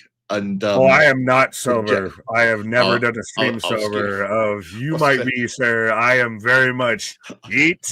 I am Jay Uso out here. I said we are literally going Cody and Jay, buddy. It's like Dynamite's just sent us mad. But that's again, show me the way to go home. Bum, bum. I'm tired and I want to go to bed. It's like, sorry, Tony, you didn't entertain us. We'll fucking do it ourselves. Yeah, but no, this is again why we say if the wrestling may suck, we never do. And again, trust me, y'all entertaining all of us. This is why we're still here and everything. And I love every second of it. Yeah, no. The vitamin train is rolling strong, but I love all of it. KJ got to give us his Cabbage Patch dance or something. When KJ shows up on Sunday for Clash in Paris, he has to recite the Canadian national anthem, or he has to do a dance. He has to do an interpretive dance for how he feels about the show. I know. I just feel like at some point KJ's going to watch this back and be like, what the fuck have they done to us? Nope. Again, this is what happens, and I feel like he would just expect it nothing but the best and nothing less. Are you guys interested in Okada versus Takeshita? Takeshita should mop the fucking floor with him because Takeshita is what Okada was. Okada is a fucking bump machine at this point. I feel like I've ruined Takeshita for myself because I once called him Take a Shitter as a joke, and it's just always been in my head since. Oh no, everybody, trust me, listen to fucking Cornette and everything. Is take a shitter. And I had to retrain my brain of Takeshita and all of that, and it's because to me he is so fucking talented. He's the guy that should be a world champion. If he was in another company, he's at minimum a top mid carder. Like he's the guy I'm interested to see if you get him versus a Wardlow feud. So I want to see him go against Joe because they did that years ago. I want to say GCW, the Rams thing. They did a match years ago when Joe was going around the independents and stuff. Right, fucking brilliant. It's an amazing match to watch because it was literally pure power versus the ability to move. And of course, Joe, they did think he managed to do a 2-step before he go into flipping off the ropes, and Joe did his nope spot, which was just perfect after all that movement for Joe to just take a step to the side and go, nah. Right. Nick gonna go full George Carlin tonight. I love it. Get on the plane. Get on the plane. You all get in the plane. Let Evil Knievel get on the plane. Oh, I love it, all of that. But yeah, so we're just out here at this point. This is, Geekbox After Dark. Yeah, Think about that. For those who don't remember and everything, because I'm still remembering, this is like 2 a.m. for Geekbox at minimum. This is it's 3:37. 4 a.m. So what? 3:37. 3:37. So you're about there for a full English breakfast and everything coming out of here. Yeah. So I've got a video to have a look at before I go to bed. So I'll probably have Jesus. So if that isn't all right, that's Dad flicking the lights on and off and everything a little bit. Yeah. Just to save this man's sanity, what little we might have salvaged out of the night and everything. Right, there was a kid throwing 114 mile per hour fast. What the fuck? Well, that's got to be, respectfully, that's got to be someone not outside of the U.S. to where it's like you play baseball and that's all you do. Yeah.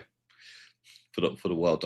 I'm sorry, that's one thing I'll never stop laughing at when it comes to American sports having a world championship. Oh, well.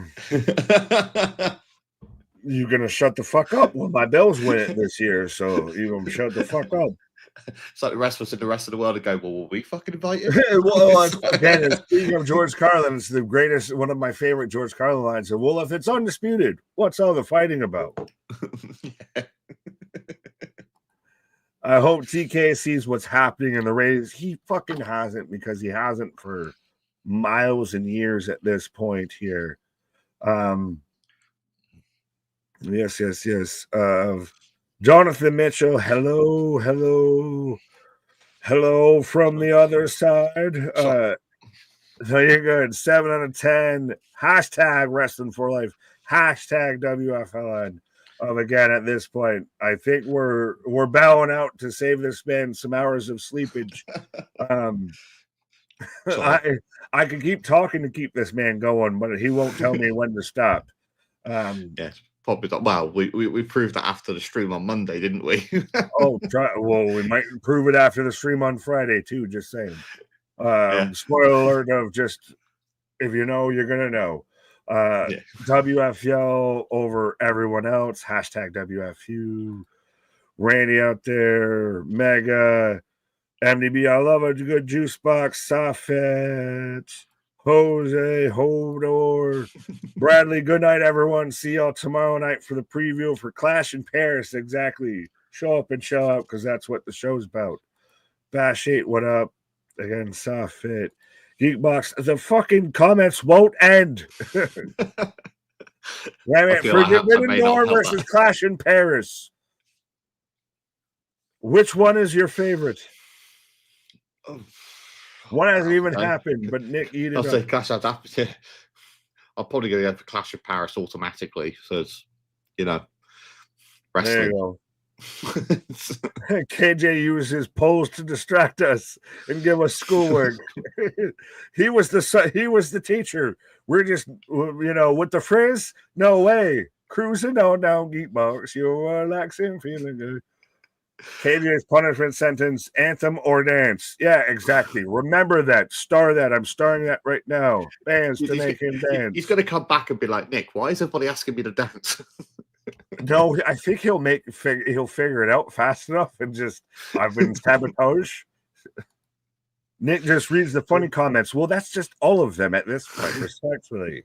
That's just all of them. I'm literally just clicking through. Or are you just telling me to read the funny comments? Because I think I'm doing both.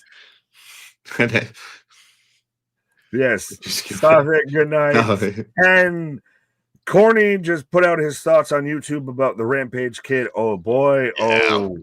I saw that before the stream. I was like, I'm looking forward to that. I've actually, I've been following that quite closely. I will say that's the video that's coming of mine soon as well, to share my personal thoughts on that. Fair enough. I don't normally do, but. Yeah, and I feel like I've said this now for 4 days straight and everything. I'm glad that Stu's in the position and in the recovery that he is. Two people I can't stand respectfully of Chris Jericho and Mr. Beast have actually really publicly and a lot donated to his recovery and everything. Surprisingly, even Rampage, now I guess catching all the heat, has decided I'm going to just let the law handle it, which he already should be under fucking arrest and everything. Fuck the promotion that had him there. Fuck whatever cowboy hat wannabe fucking Mance Warner was that had him there. Fuck Raja Jackson. Fuck Kick, I guess. Yeah, just anyone that had any bit of an involvement of that. Yeah, I said it's bloody. Well, they said it's bloody. He was matey boy. I didn't see it because the two new things obviously is his dad, bloody Jackson. He's now gone his full flip and tried to say he's threatening anybody that might threaten his kid or blah blah and talking all the tough man crap. Well, you know, you start to get a better indication of where the thug behavior might actually have come from. Well, and and forget matey boy, the one that pulled him off. After, obviously, first of all, he's condemned it. Obviously, now he's had a talk with the guys at the company. He's now released a video saying that, you know, he doesn't need to be arrested or anything like that. What he needs is help and some therapy to help him. I shared real quick, and I know, and again, everyone's even saying the comments are endless. And we'll hashtag Uncle Nick of you got Uncle Buck. This is Uncle Nick right now, and I'm literally Uncle Nick in more ways than one. But no, I shared even the actual wrestler that pulled Raja off of Stu sat there and put out a whole clip and everything, and even said, "You're a punk, you're a bully. If you would have gotten me down like you got him down, you were to do the same thing." There are so many videos out there that show that this is fucking premeditated, which is why this is to me so disgusting. And anyone respectfully, I had respect for Mark Henry and RVD until this. And they've got to really fucking walk some shit back or anything, which Rob's tried to do and still failed, to sit there and act like this shit was any bit okay, that this shit wasn't a disgrace to what is pro wrestling, a black eye of this is a thing that's gone well and beyond pro wrestling. There's clips of this guy saying and showing and literally spelling out his fucking intent to do it. Of the guy that gassed him up that said, "Oh, you can go get your receipt back." I'm glad I don't remember his name because he's that fucking insignificant that he doesn't deserve to have his name remembered. That sat there and gassed him up is a piece of fucking garbage. The wrestler that actually pulled him off cut a whole promo and everything, and even pointed out that promotion's telling its wrestlers not to cooperate with law enforcement, which is again deplorable. Yeah, that's what I mean. Now he's come out with all that, and then 24 hours later, he's walking back on half the stuff he said. Now he blamed the fucking cameraman. He blamed the cameraman for still recording it. Yeah, he was like, now he's had time to stop and think and then he started coming out with this crap about they need to be helping to get the therapy he needs because obviously they're starting. It's like, in other words, he's been in the office and they've turned around and said, "Do you like having a job?" And I'm gonna say this, and I know we're going long, and I know half these people are probably sick of I ranting and everything at this point, but as someone who personally deals with a mental health issue and everything, and I'm not saying all mental health issues are the same and everything, but I've been very publicly about it. We did a whole mental health stream and everything. If that's an issue that you deal with, seek fucking help, because what you did is not anyone that somebody, in their right state of mind should be can do it. Yes, we lost the plot, much like Raja did and all of that. It went so far off the rails that it got way too scared, way too real, way too fast. Yeah, it's just this. It wasn't a case of it happened in the moment. It's a case that he got an opportunity to do something that he wanted to do and thought he could get away with it because of the environment it was in. But he even sat there, and now you're getting the evidence, I say evidence. It should be fucking evidence because there should be a goddamn criminal case here. But Soffit putting it all in a nice little bow of don't work yourself into a shoot, brother. We might be getting close to that, but we'll shoot on out of here. So we're at a 6 for Dynamite tonight. Could have been good, could have been great, could have been better. A generous 6. Well, and I think we're generous compared to a couple other people and everything out there. But yes, Wrestling for Life over everybody. We're back at it tomorrow for the Clash in Paris previews and predictions. Be a friend, tell a friend, like, share, and subscribe. Anything you last minute thoughts you need to say, brother? No, just obviously thanks for joining us for the stream. Thanks for keeping us alive during the stream. And keeping us going to the end of it as well, and joining us for our dance and banter. Oh, if not, at least keeping us going to it, at least hearing us out to the end of it at this point. Let's just say I don't think I would have been able to watch that show from 1 o'clock in the morning by myself and stay to the end of it without it. You volunteered for this and everything. It would have been just me out here and everything. You're like, you wanted this corporal punishment. I didn't want you to go through this by yourself. That's all.